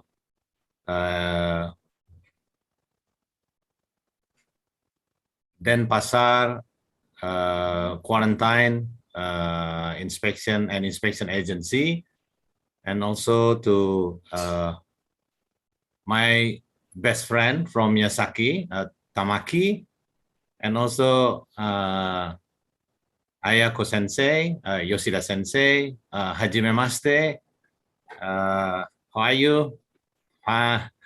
It's very nice to meet you all here, and also, of course, all the participants. I watch there is 225 participants, so it's a great from all the fish and quarantine inspection agency around the country, and also other guest participants. Okay, today I would like, it is very, I'm very proud to be here, especially I met my friend from Japan, because we have a long story. It started about 31 years ago when I was studying in Miyazaki. And now I'm very happy that the collaboration, not only with my university, but also widening and to other university, and of course to the fish quarantine and inspection agency in Denpasar, Bali. Okay, may I share my slide? Okay. Can you see my slide? Can you see it? Yes, Professor, we can see it clearly. Okay, thank you. So I would talk about the development needed for the rapid and specific diagnostic for fish diseases. So here you can see the picture, the very antique and unique picture about how the fish market in the old fashion, in the painting here. So that's why fishery is very important in our life, because we consume a lot of fish, not only of livestock, but also fish with many kinds of fish and crustacean and everything. Okay, because my time is only 20 minutes. So as an introduction, we know that as Madam Director, Dr. Rina also explained, fish quarantine as a front gate of preventing or averting and spreading of the fish diseases into and from Indonesia to a foreign country. So this is the main front gate, so for prevention. So this is the duty of fish quarantine. I think in every country in the whole globe, this is the duty of the fish quarantine. And for this, the diagnostic process, as we know, that is a series of examination, a diagnostic of the disease and everything related to quarantine duties. It is based on the requirements. The fish quarantine process diagnostic performed based on the requirement. Not all disease or in the food, in the fishery product, not all diseases, but depends on the requirements. As we know that several assay methods of different laboratories are applied for these diagnostic processes. Therefore, integration and harmonization between laboratories are needed, and it must. You cannot do by yourself, but you have to collaborate each other. Yeah, collaborate each other, especially to increase, to develop the methods, skills, and everything to become a good result, to a good result. And for this, standardization is required for a better and internationally recognized, because the result of the diagnostic should be internationally recognized. because we're dealing with a foreign country for import and export. And the requirement should be recognized by international communities. And for this also, development of diagnostic fish diseases capability of laboratories, as I explained before, it's needed. We cannot doing something stagnant. We cannot do something diagnostic works with the old one methods, because science and technology are very rapid develop. So we have to follow these very rapid changes of the knowledge and technology. And for this, I would like to explain about the flow chart of animal or fish diseases diagnosis. So when you receive the sample from the field, for example, yeah, or from the importer or from the exporter, whatever, then we have to complete the recording of the sample. I think this is daily works of you, all of you in quarantine. And sending the sample to the pathology laboratory for necropsy if needed, or to other laboratory for sampling, for the organ sampling.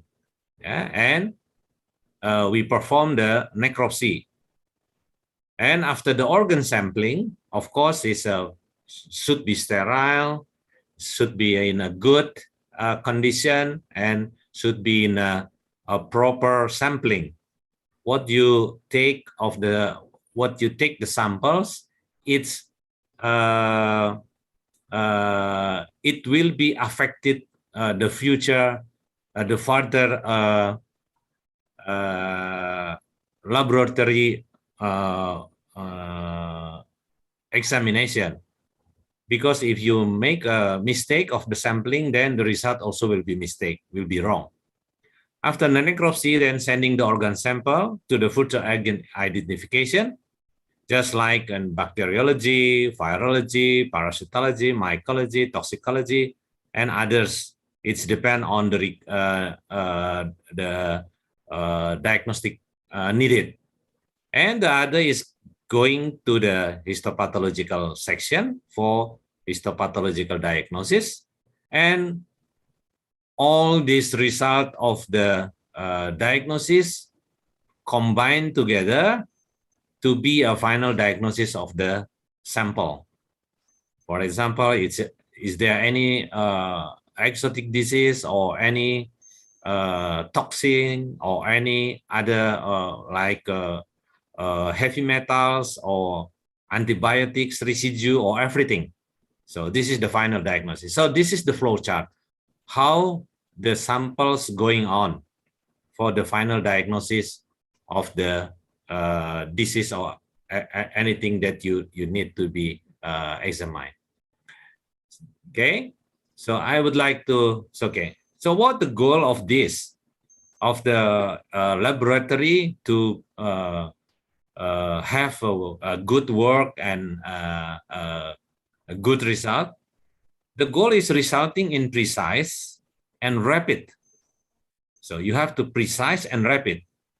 Precise only but not rapid is also not good. Rapid but not precise, also not good. So the idea is precise and rapid of the fish disease diagnosis that use as the scientific base for the government to decide as a national policy on the prevention and controlling of the exotic fish diseases entering into Indonesia or spreading and spreading to other country from Indonesia, for example, for the export.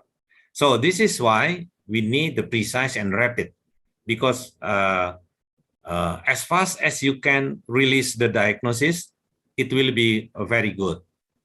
So the step, what we have to do further is need in very short time. So precise and rapid. This is the goal of the laboratory works, especially the diagnostic laboratory. And the target is how we establish a proper and valid office quarantine system, supporting by an integrated diagnostic system of all international standard laboratories based on their duty and function. So we need to establish a proper and valid quarantine system with supporting by integrated diagnostic system, like as I explained before, because we are working together in of different laboratories, so it need the integrated work together to resulting a valid diagnostic statement or diagnostic result. And of course, is need international standard, at least standard by the OIE for the aquatic diseases. So this is the target on how we have to establish a very good diagnostic laboratory, especially in the fish quarantine and inspection agency. So what the scope in Indonesia, we have the scope of accreditation. Every laboratory need to standardize and accredited by the accreditation body of the in Indonesia. So for example, in parasite, there is several agent that diagnostic work of this parasite should be accredited.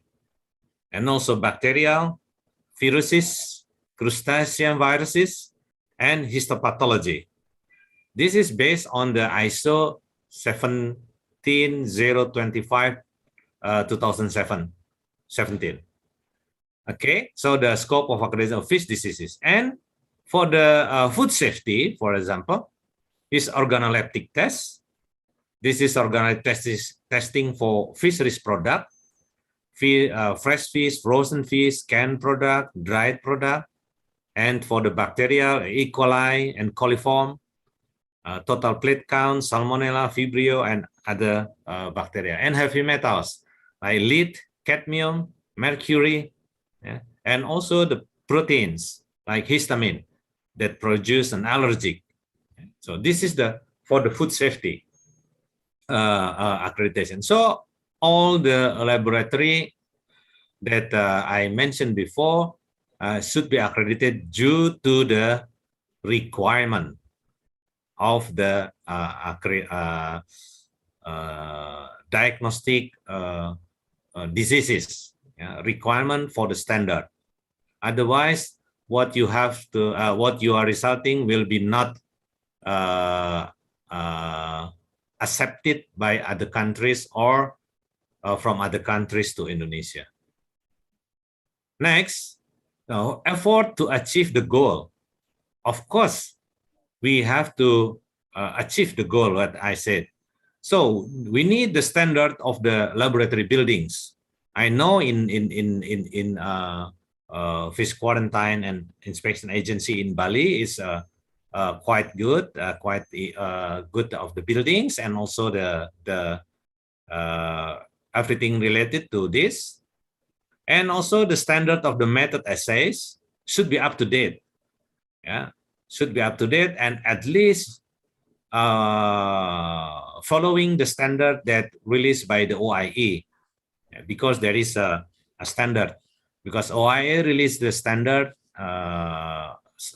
one of the 4 that they are released is a standard. And standard of the laboratory equipments, it also should be updated. Because now, as I said, the technology are developed very rapidly, then we have to follow the technology. Of course, it's not cheap, but like or dislike, you have to follow it. Otherwise, your laboratory will not be recognized. And the 4th is sufficiency of reagents is also linkage to the laboratory equipment. If you have if you only have equipment without the reagents, so it's it's meaningless. So you have to sufficient also in reagents. And of course, the man behind the gun is very important. The competence of the manpower who apply the machines, who apply the equipment, who apply the methods and the procedures. So the manpower should be good knowledge and a good skill. So it means the competence. And of course, sufficiency in reference resource. You have to improve your knowledge, improve your skill, and also you have to read a lot of books or research paper or report from many resources to increase the information of disease and everything related to the fish quarantine duties. Okay, next is the latest and standard assay need for diagnostic of fish diseases. For example, PCR for bacterial fish diseases and food safety. This is always a standard of PCR.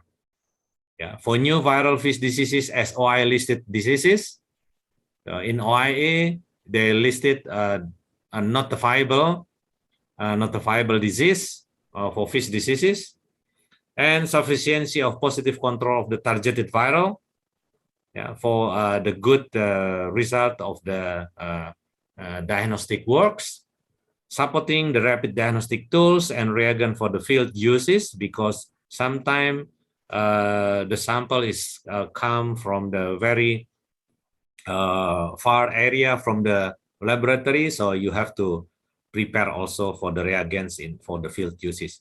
The pocket PCR real time is also, and develop of PCR multiplex techniques, and this in Miyazaki, in order to shorten the times consuming on diagnostic process of strategic fish disease, such as viral disease in shrimp, bacterial and parasitic parasite diseases as the target diseases.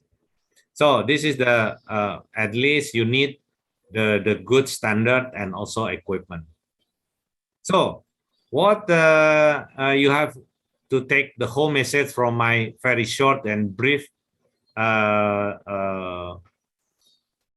presentation today is, first, integration and standardization of the laboratory is needed.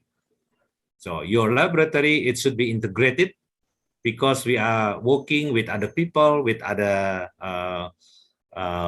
disciplines, but the results should be integrated. And also standardization of the laboratory. This is need. So I believe that Bali quarantine, fish quarantine and inspection agency, of course, are going to this direction. And of course, all the fish quarantine and inspection agency around the country, Indonesia, also going to this direction.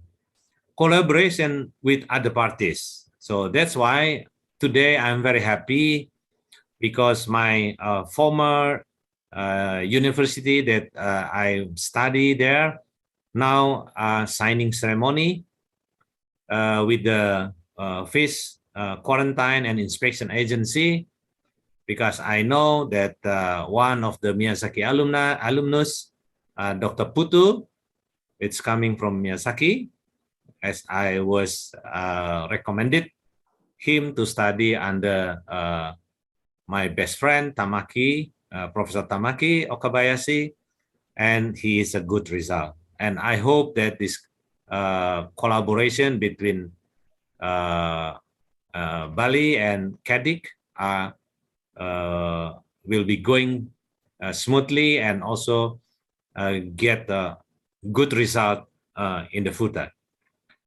And resource sharing. Yeah, as I said, that resource sharing, because if we completed all the requirement, of course, it is expensive. And the budget also limited, then we have to go to the resource sharing. Resource sharing help each other, as today we show by signing of the Memorandum of Understanding. And the fourth is improvement of manpower, knowledge, and skill. So this is why the staff, the laboratory staff, should be increasing their knowledge by study for master or for PhD, and also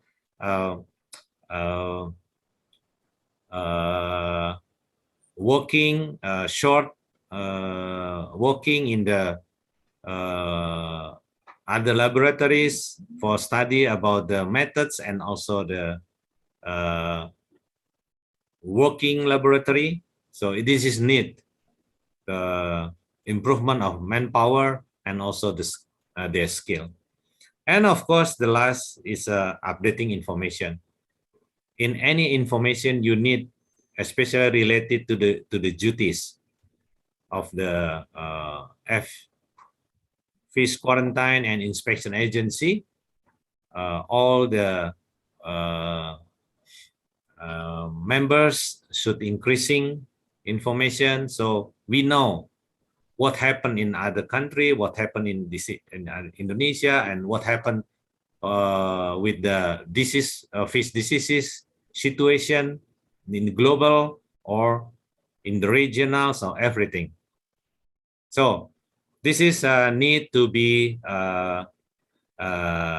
taken by the, at least today, with the collaboration of CADIC Miyazaki and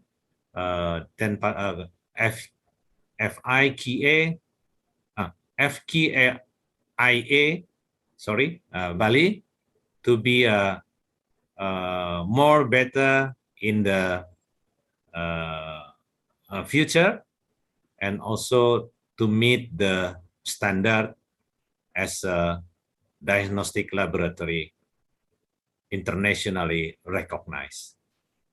So this is my short presentation, and hopefully this will be a good ideas for us on how to increasing the capability of diagnostic works in our laboratory. So thank you very much, Matur Suksma in Bali language, and arigato gozaimashita for all your attention. Thank you very much. So I'll bring it back to the moderator. Thank you very much. I will stop share my slide. Thank you, Prof. Bambang Ponco, for your inspiring talk to all of us. Okay, shall we move to the fourth speakers? Professor Tamaki Okabayashi. Professor, can you hear me clearly? Yes, I can hear you very well. But first of all, please let me introduce your curriculum vitae to all the participants. Thank you. Okay, the final speaker is Professor Tamaki Okabayashi, DVM PhD. The professor was born in Hyogo, Japan on December 31st, 1971.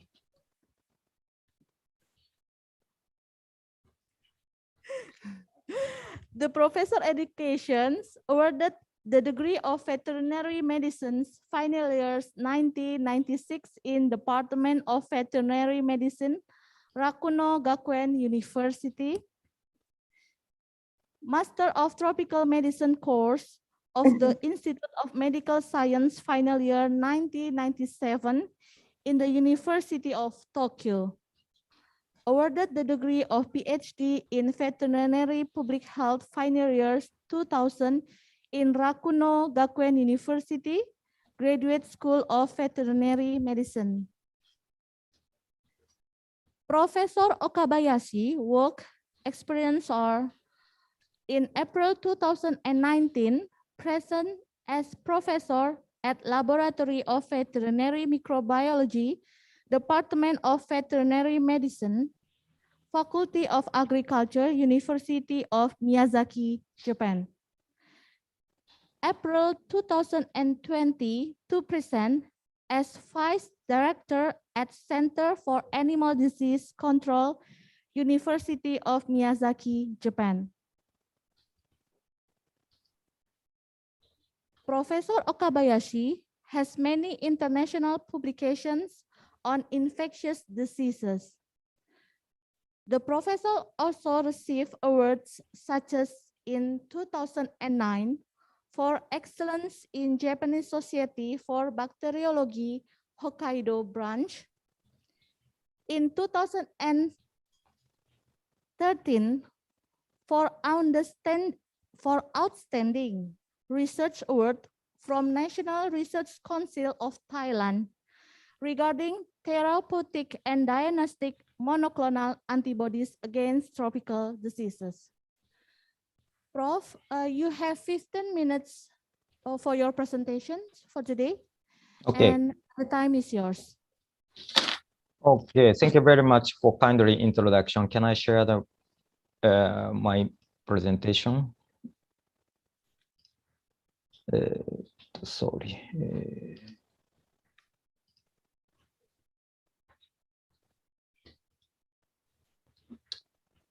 Can you see my presentation? Okay, yes, we can see it, Prof. Okay, I will start. Thank you very much for kindly introduction, Chair. And I would like to express my great appreciate for sharing that this giving a chance to introduce our achievement, especially the diagnosis developed in our Institute of CADIC.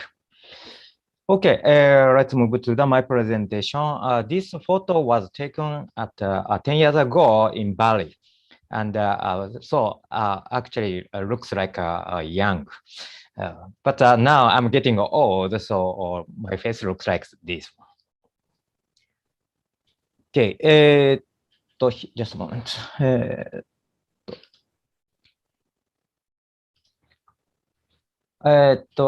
As previously, Dr. Yoshida, our director, already introduced why has CADIC established in our university, because we have a very big disaster outbreak of the foot and mouth diseases. To tackle this disasters, Japanese government and the University Miyazaki was established our center. So here is the mission of CADIC. So as you can see, our laboratory name is the Center for Animal Disease Control.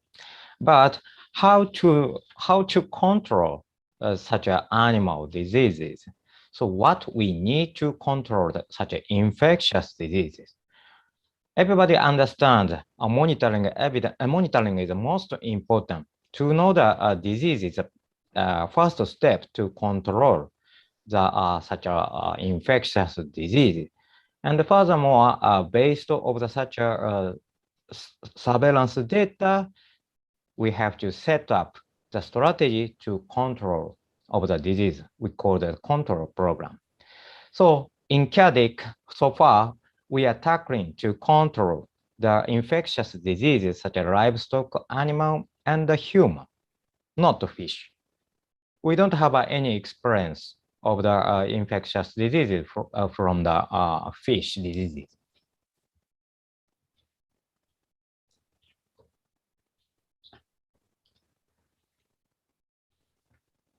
So this slide shows the essential step to control the infectious disease.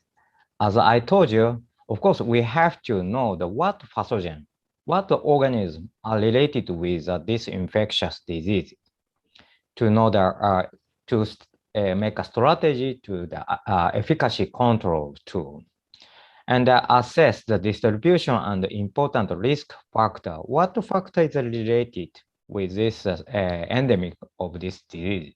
And finally, we have to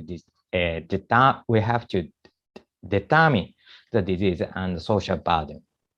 So that is we understand. As Dr. Bamban introduced it, such a diagnosis tool is unnecessary, and a reliable diagnosis, that is a very important. And of course, not only the development, we have to need a validation also, like this. So today's presentation, I would like to introduce the what diagnosis system we developed in our from our CADIC side, University of Miyazaki. This slide shared some information, not all diagnosis system, but a partial one, but like this. Immunochromatography diagnosis kit targeting antigen detection or antibody detection. So today I will introduce this one. And this one as like a ELISA system using not only the enzyme, but also the luciferase or something to. It is a new tool developed by our director, Dr. Yoshida Group. She's an expert to develop such a diagnosis system.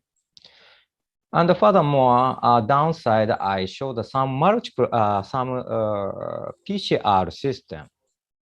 So as you know, now there are so many PCR systems, not only such a desktop PCR, but also such a droplet digital PCR. And furthermore, Dr. Bamba also introduced it, pocket PCR, we call the mobile PCR.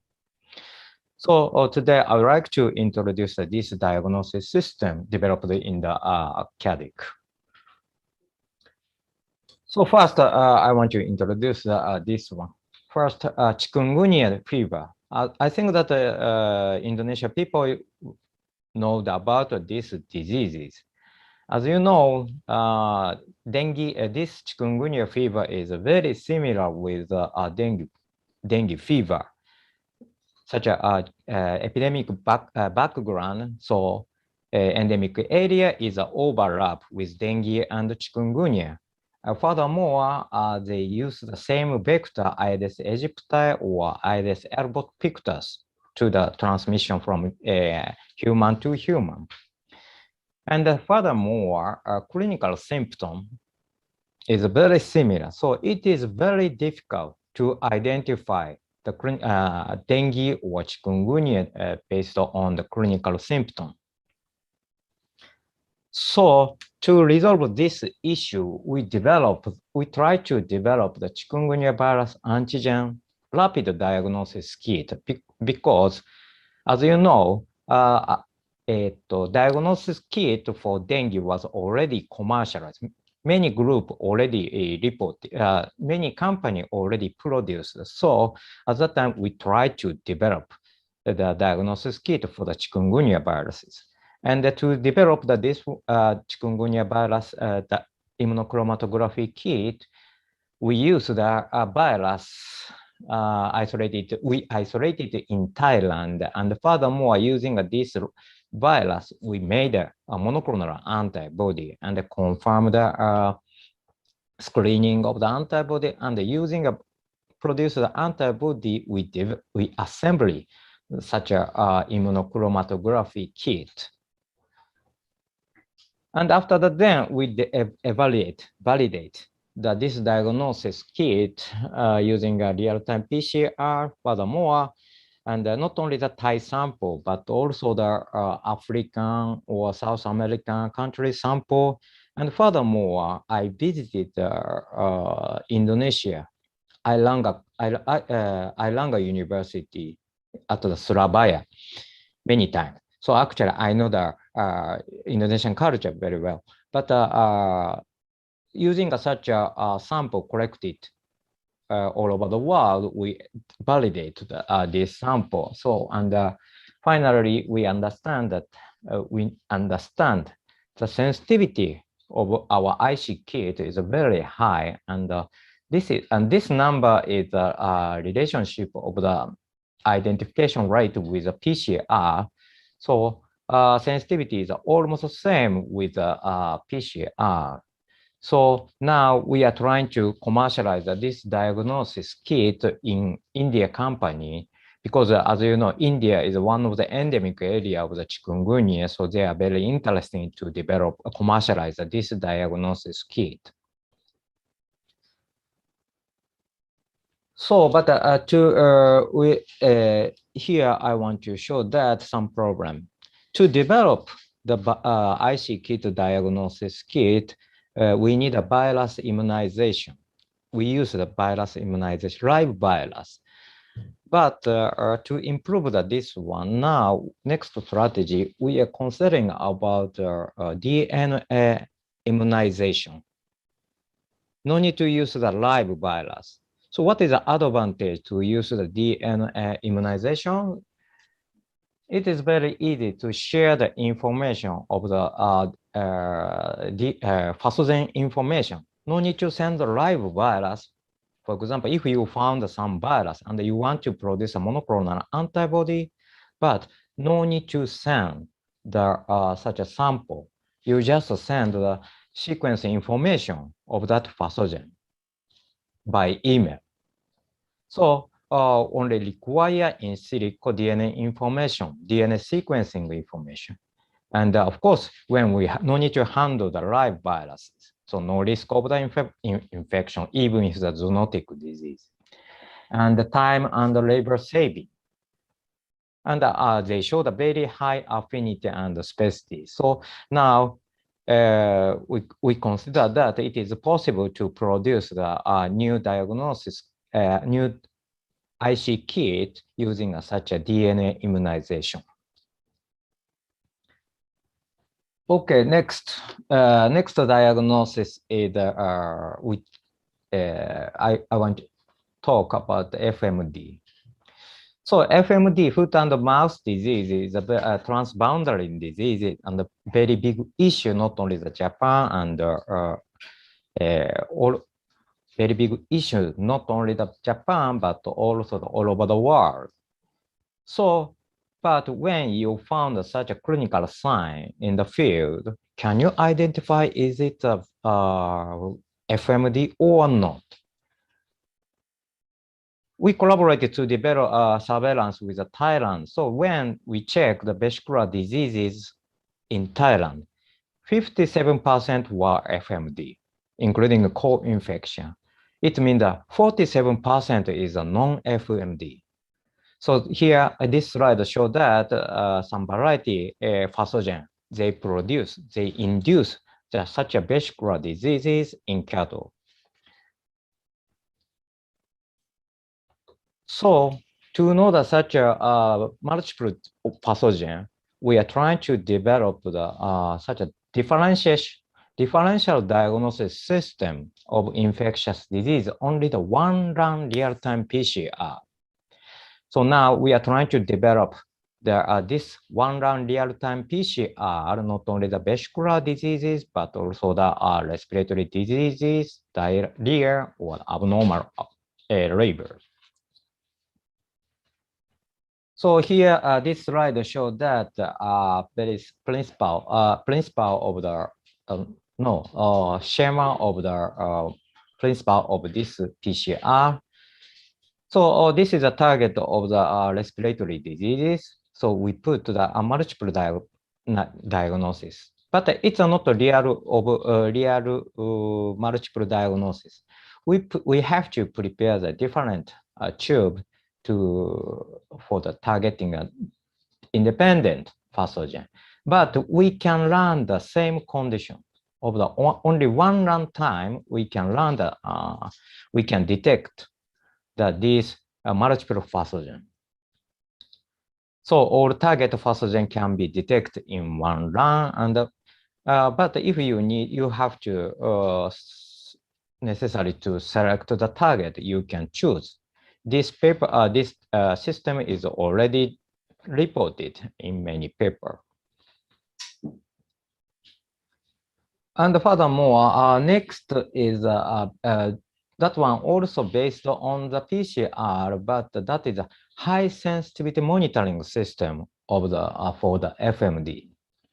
When I discussed the collaborator with Thai team, so they say that when they notice the pathogen outbreak of the FMD, in that farm, they cattle or bovine share the water system, proofing system like this. So to monitoring the such a water tank or nasal swab, that is necessary to the monitoring or to make a early alert for the FMD outbreak. And furthermore, USDA also reported that such a bulk tank milk or the water supply system is a good monitoring target to make an early alert of the FMD outbreak. So to make such an early alert from such a huge sample, it is necessary to develop the high sensitivity system.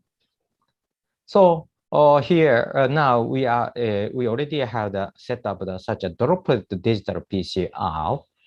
It was a target, not only the virus copy, only the many copy. This one is separated each virus gene to this such a chip. So we can identify the only one copy. Even if the one copy, we can identify the what pathogen or the furthermore mutant virus also. So it is possible to set up such early alert for FMD outbreak using field, especially such a water or such a bulk tank milk, something.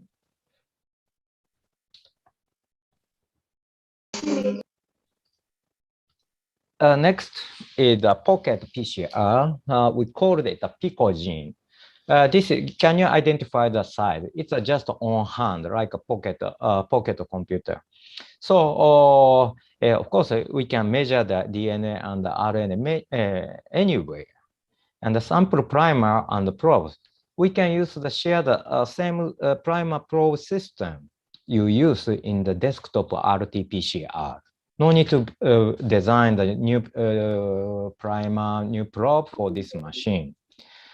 And this one, very cheap, one sample, and one run is just 15 minutes. This is a cheap of the this machine, and you drop the some reagent, and you set up the here, and just press start button. So within 15 minutes, you can identify the CT value. So this is our preliminary data using a desktop PCR and PicoGene. So they show the clearly correlation between the desktop PCR and the PicoGene. And furthermore, they show the high sensitivity. So we saw that we want to install that multiple diagnosis system, not only the laboratory, but also the field or some isolated area. But to use the such a field or isolated area, sometimes it is necessary to set up the cold chain transport system because, as you know, to do the PCR enzyme, we have to keep the low temperature. But now we are trying to set up the new protocol using a freeze-dried PCR master mix. We can carry it room temperature. So no need to use such a cold chain. So I think that if succeeded, it is possible to use this multiple diagnosis system any field, even if the fish farm or the isolated island or something.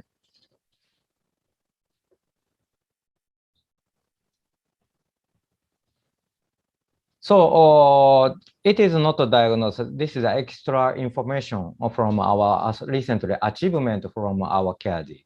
As you can see, it rapid inactivation system of SARS coronavirus. Recently, we developed such a deep ultraviolet light can inhibit the virus SARS coronavirus infection like this. So this DUV is rapidly inactivate the SARS coronavirus infection. So now we are set up such an air cleaner. Furthermore, ozonated water we confirm that this ozonated water also rapidly inactivation of the SARS coronavirus. And this achievement was, we won the Technology Award, Japan Ozone Association, and Dr. Putu Eka in the Bali Tempazar, FQIA member of the Bali Tempazar. He also the one of the collaborator, and he also won such a technology award. So now we are considering, now we are trying to apply this DUV system, not only the SARS coronavirus too, but also another system like this. Now we are trying to install this DUV LED irradiation system to the fishery farm. You can see this water tank looks like dirty, and this fishery tank looks like clearly. What is the difference? We threw the water this DUV LED treatment system. We set up the DUV system in this pond, so you can see that water is very, very clearly so different. So we are very surprised with this system. Okay, it's already time. So anyway, I would like to finalize my presentation. So from so far, with to monitor, to know the endemic of the infectious disease, livestock, and the human, we are trying to develop the rapid diagnosis system and such a pocket system. And furthermore, additionally, we introduce such an inactivation of the pathogen.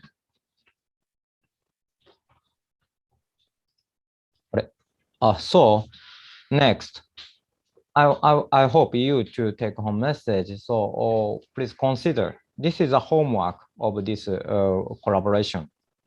So now we are setting up such a diagnosis, but unfortunately we have never tackled the fish diseases.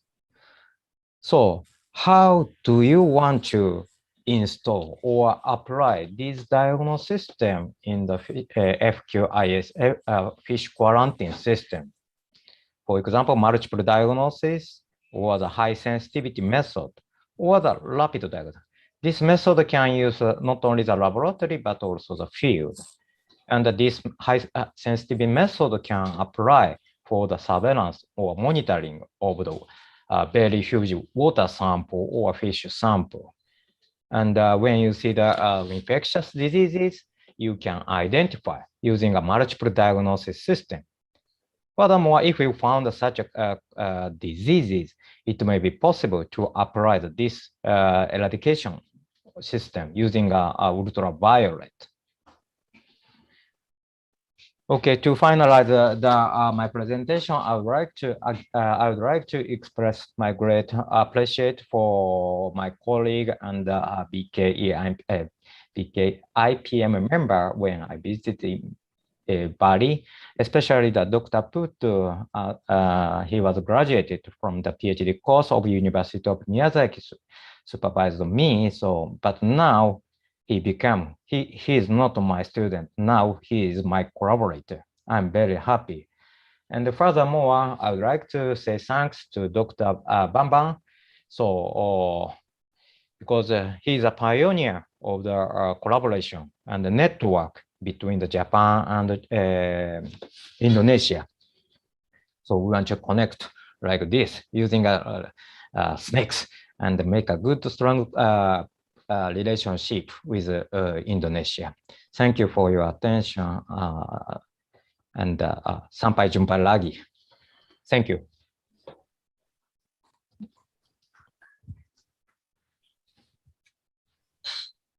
Thank you, Professor Okabayashi. Yes. Thank you all distinguished speakers for the presentation for today. Now we shall move to the discussion section, questions and answer. Hadirin yang kami hormati, untuk sesi pertanyaan, kami persilahkan untuk rekan-rekan memberikan tanda raise hand atau bisa menyampaikan pertanyaannya melalui Slido yang sudah di-share dalam kolom chat.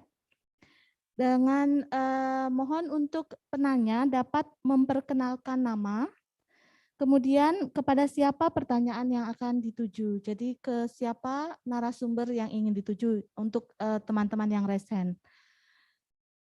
Ya, mungkin untuk mempertimbangkan waktu, kami akan mengambil beberapa pertanyaan saja. Karena setelah acara simposium ini kita masih memiliki agenda selanjutnya. Okay, for all the participants, please use your raise hand sign and also can write down the questions to the Slido. We will pick just a few of the questions because we have another agenda after this question and answer sessions.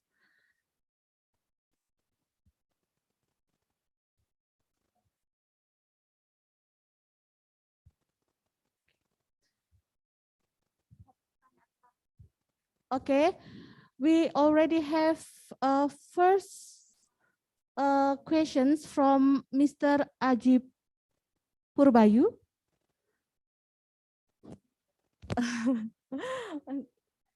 Gak apa-apa.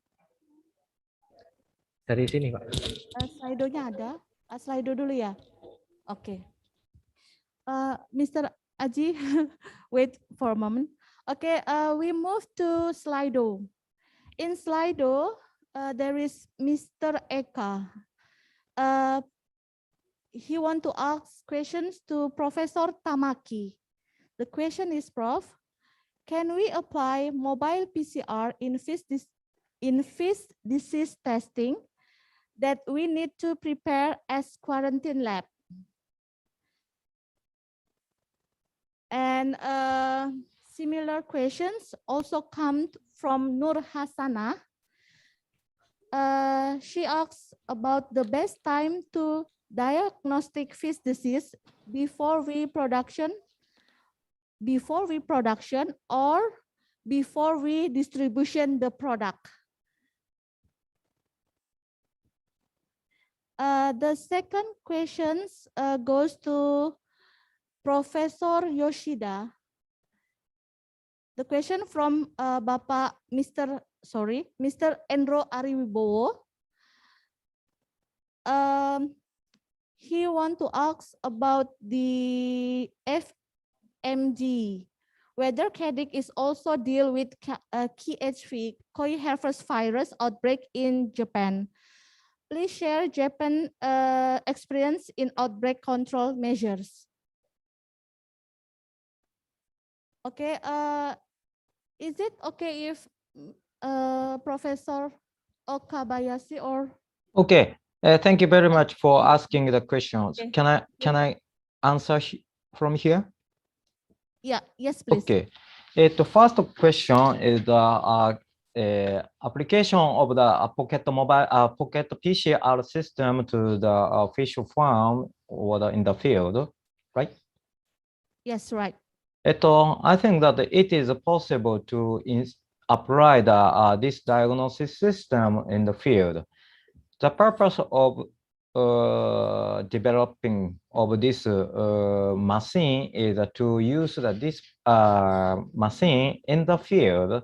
So it is possible.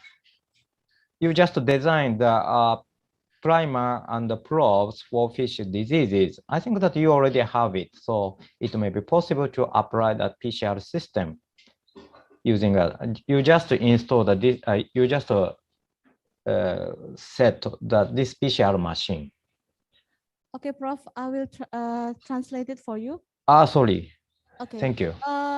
Jawaban dari Profesor Okabayashi bahwa metode mobile PCR ini memang pada dasarnya disiapkan untuk penerapan di lapangan. Jadi asalkan kita mempunyai primer dan probe yang sesuai, itu sangat bisa digunakan. Oke, Continue, Prof. Okay, second question. So, it means that when should we use question is when should we check the pathogen before the product or something, right? Yes. So the question is, what the best time? What's the best time?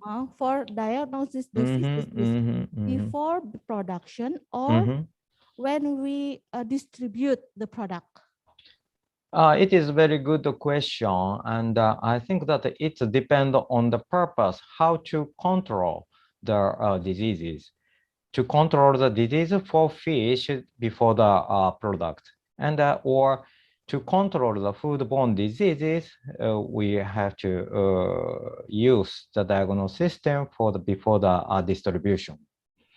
So it depends on the purpose, and if possible, every step we should apply such a diagnosis system. Okay, I will translate it to for you first. Berdasarkan atas jawaban Profesor Okabayashi, pada dasarnya beliau lebih setuju apabila kita melakukan diagnosis pada sebelum produksi. Jadi jika kita mampu di setiap kita melakukan produksi sebelumnya itu kita melakukan diagnosis penyakit terlebih dahulu. Oke, Prof.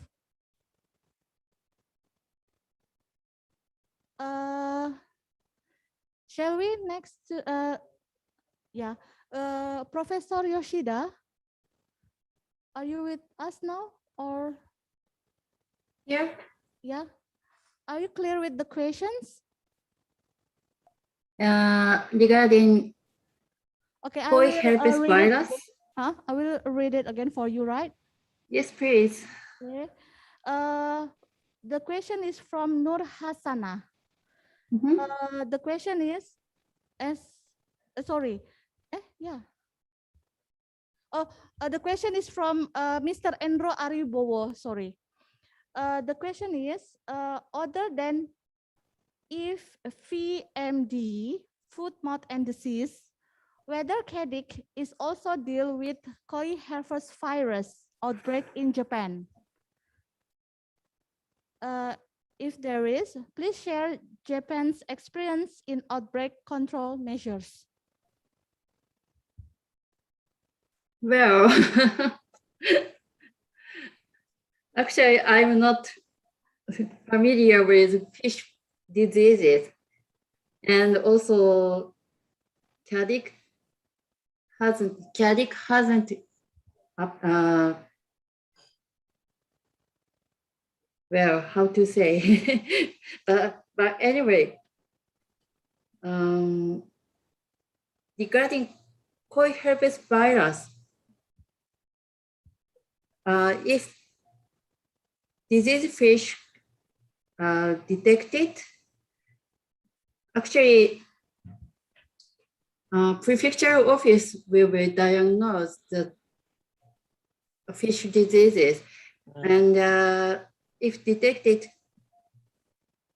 infected fish, normally, well, countermeasure, pardon me? Normally countermeasure for prevention of this disease is, well,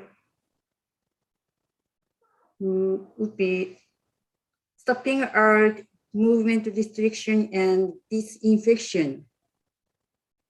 At this moment, we don't have any koi herpes virus outbreak in CADIC, so I don't have any experience, but the strategy of control measures is almost same between fish infectious diseases and livestock infectious diseases. These three steps, stopping out, movement restriction, and disinfection, this three steps is the most effective and essential way. So I'm not sure this is sufficient answer for you. No, that's okay, Prof. Now I will translate it for you. Okay.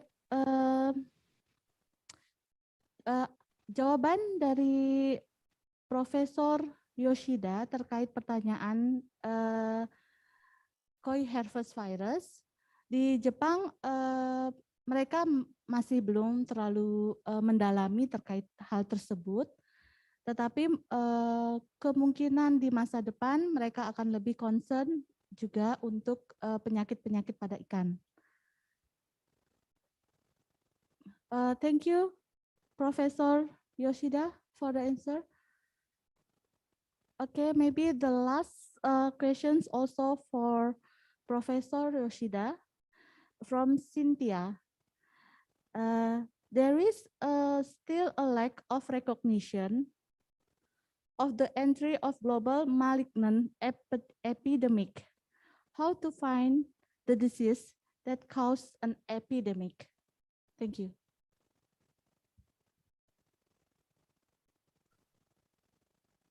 And I think sorry, this will be the pardon last me? questions for today. Okay, I will repeat it again, Professor. The question is from Cynthia. She asks, there is still a lack of recognition of the entry global malignant epidemic. How to find the disease that can cause an epidemic?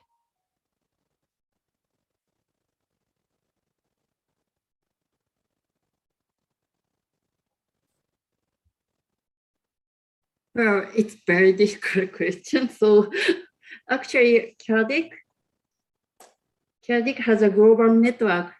Now it's cover maybe.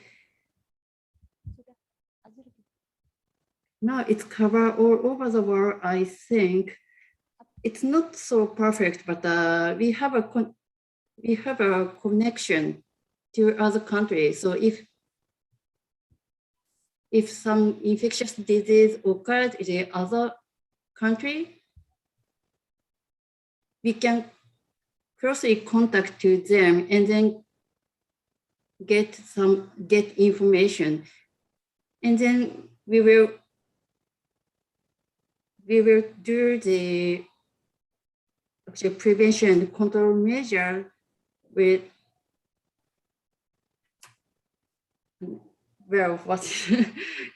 prevention and control measure to collaborate with other countries. But in fish case, we don't have any connection with that your institution. So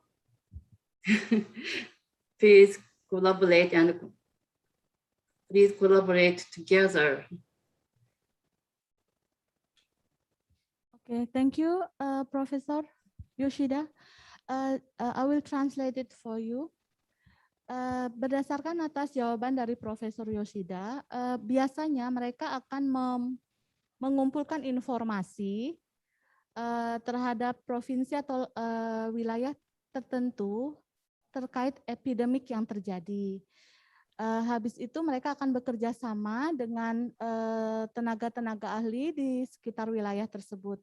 Tetapi mengulang pernyataan dari beliau bahwa untuk penyakit ikan di area CADIC itu memang masih dalam proses pengembangan.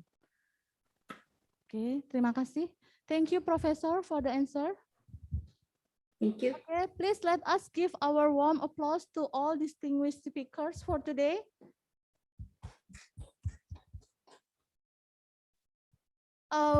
We have a small say to give to all the participants. From the land to the sea, the harmony comes together. From Miyazaki to Bali, let we keep this harmonized cooperation forever. Thank you very much to all distinguished symposium participants for Indonesia and Japan. Hope to see you again in the future. Terima kasih. Arigato gozaimashita. Now I will give the next agenda back to our Master of Ceremony. Thank you. Thank you, Mrs. Desa. You can stay there, Mrs. Oro. Thank you, Mrs. Desa. And as your spirit and good moderate, of our lecture, and also to Mrs. Woro, Mr. Professor Bambang, and Professor Tamaki. Ladies and gentlemen, please give a round of applause for the dome. And thank you for attention, all participants. And well, ladies and gentlemen, we are the end of the agenda. Let us close the signing ceremony. I would like to now call upon Mr. Widodo Sumiyanto to present us with the closing speech and ceremony, please.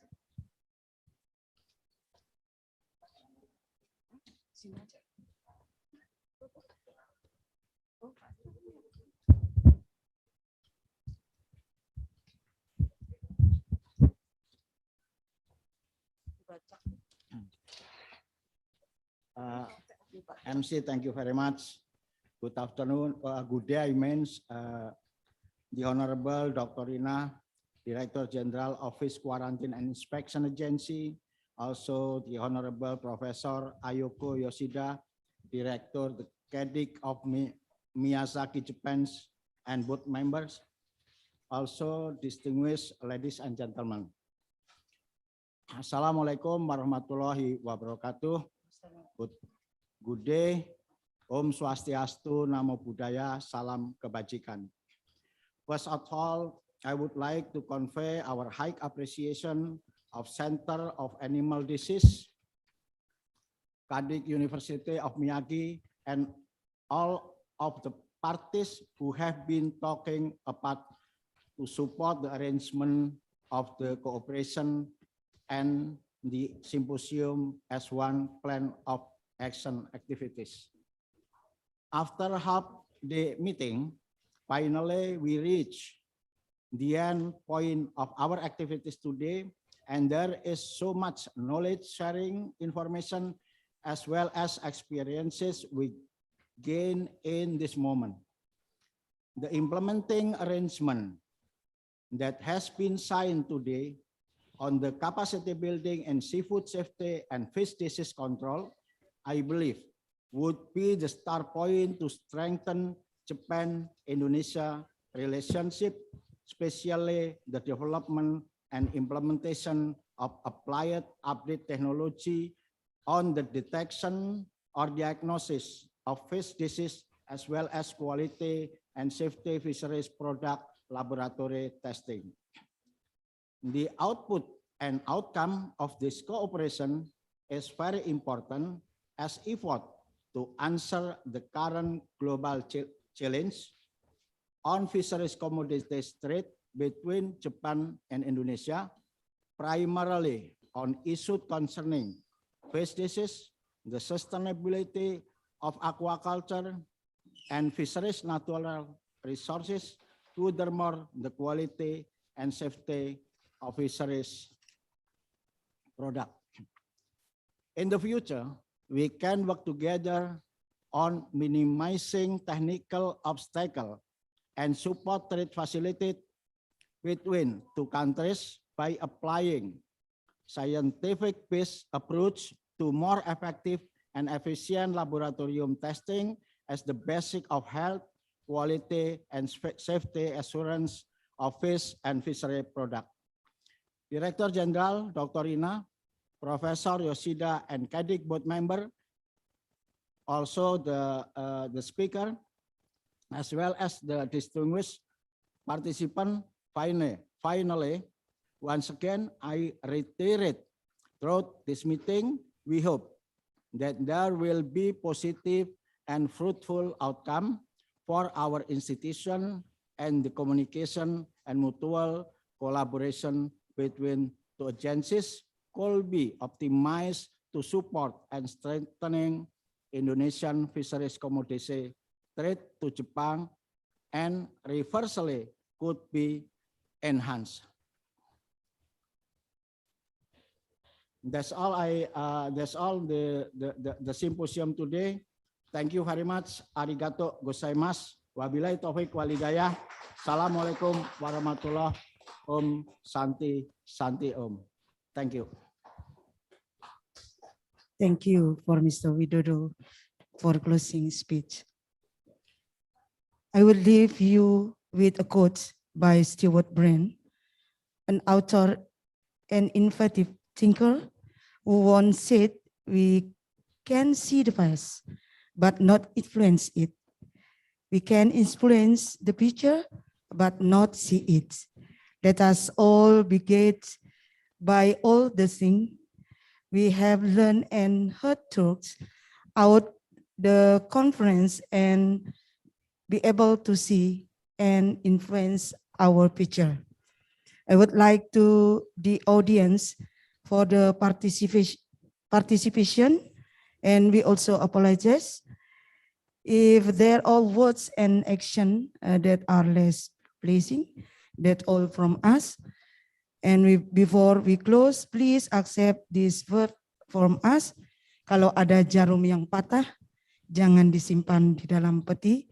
Kalau ada silap dan salah, harap sudi maafkan kami. That means please forget us for our shortcoming. Till we meet again, perhaps in the next symposium. And I want to say thank you very much, arigato, for Madam Rina, Professor Bambang Ponco, Professor Ayako Yoshida, Professor Tamaki, Mr. Hari Mariadi, Mr. Made Sudarsana, Mr. Agung, Mr. Widodo, Mr. Asep, Mr. Aji, Mrs. Woro, and Mrs. Desa, and all participants in agenda signing ceremony of implementing arrangement between FQIA and CADIC and International Symposium. May all of you have a good, healthy, and always happy. Nur Haida, your host. Thank you very much. Sayonara. Wassalamualaikum warahmatullahi wabarakatuh. Om Santi, Santi, Santi Om.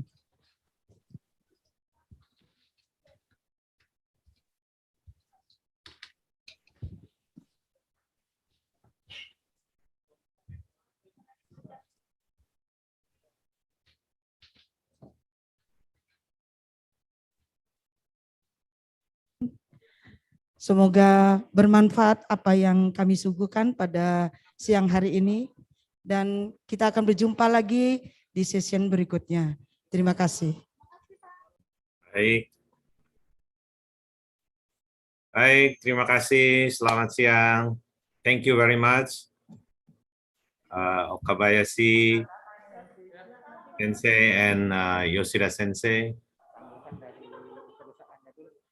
Take care and stay healthy.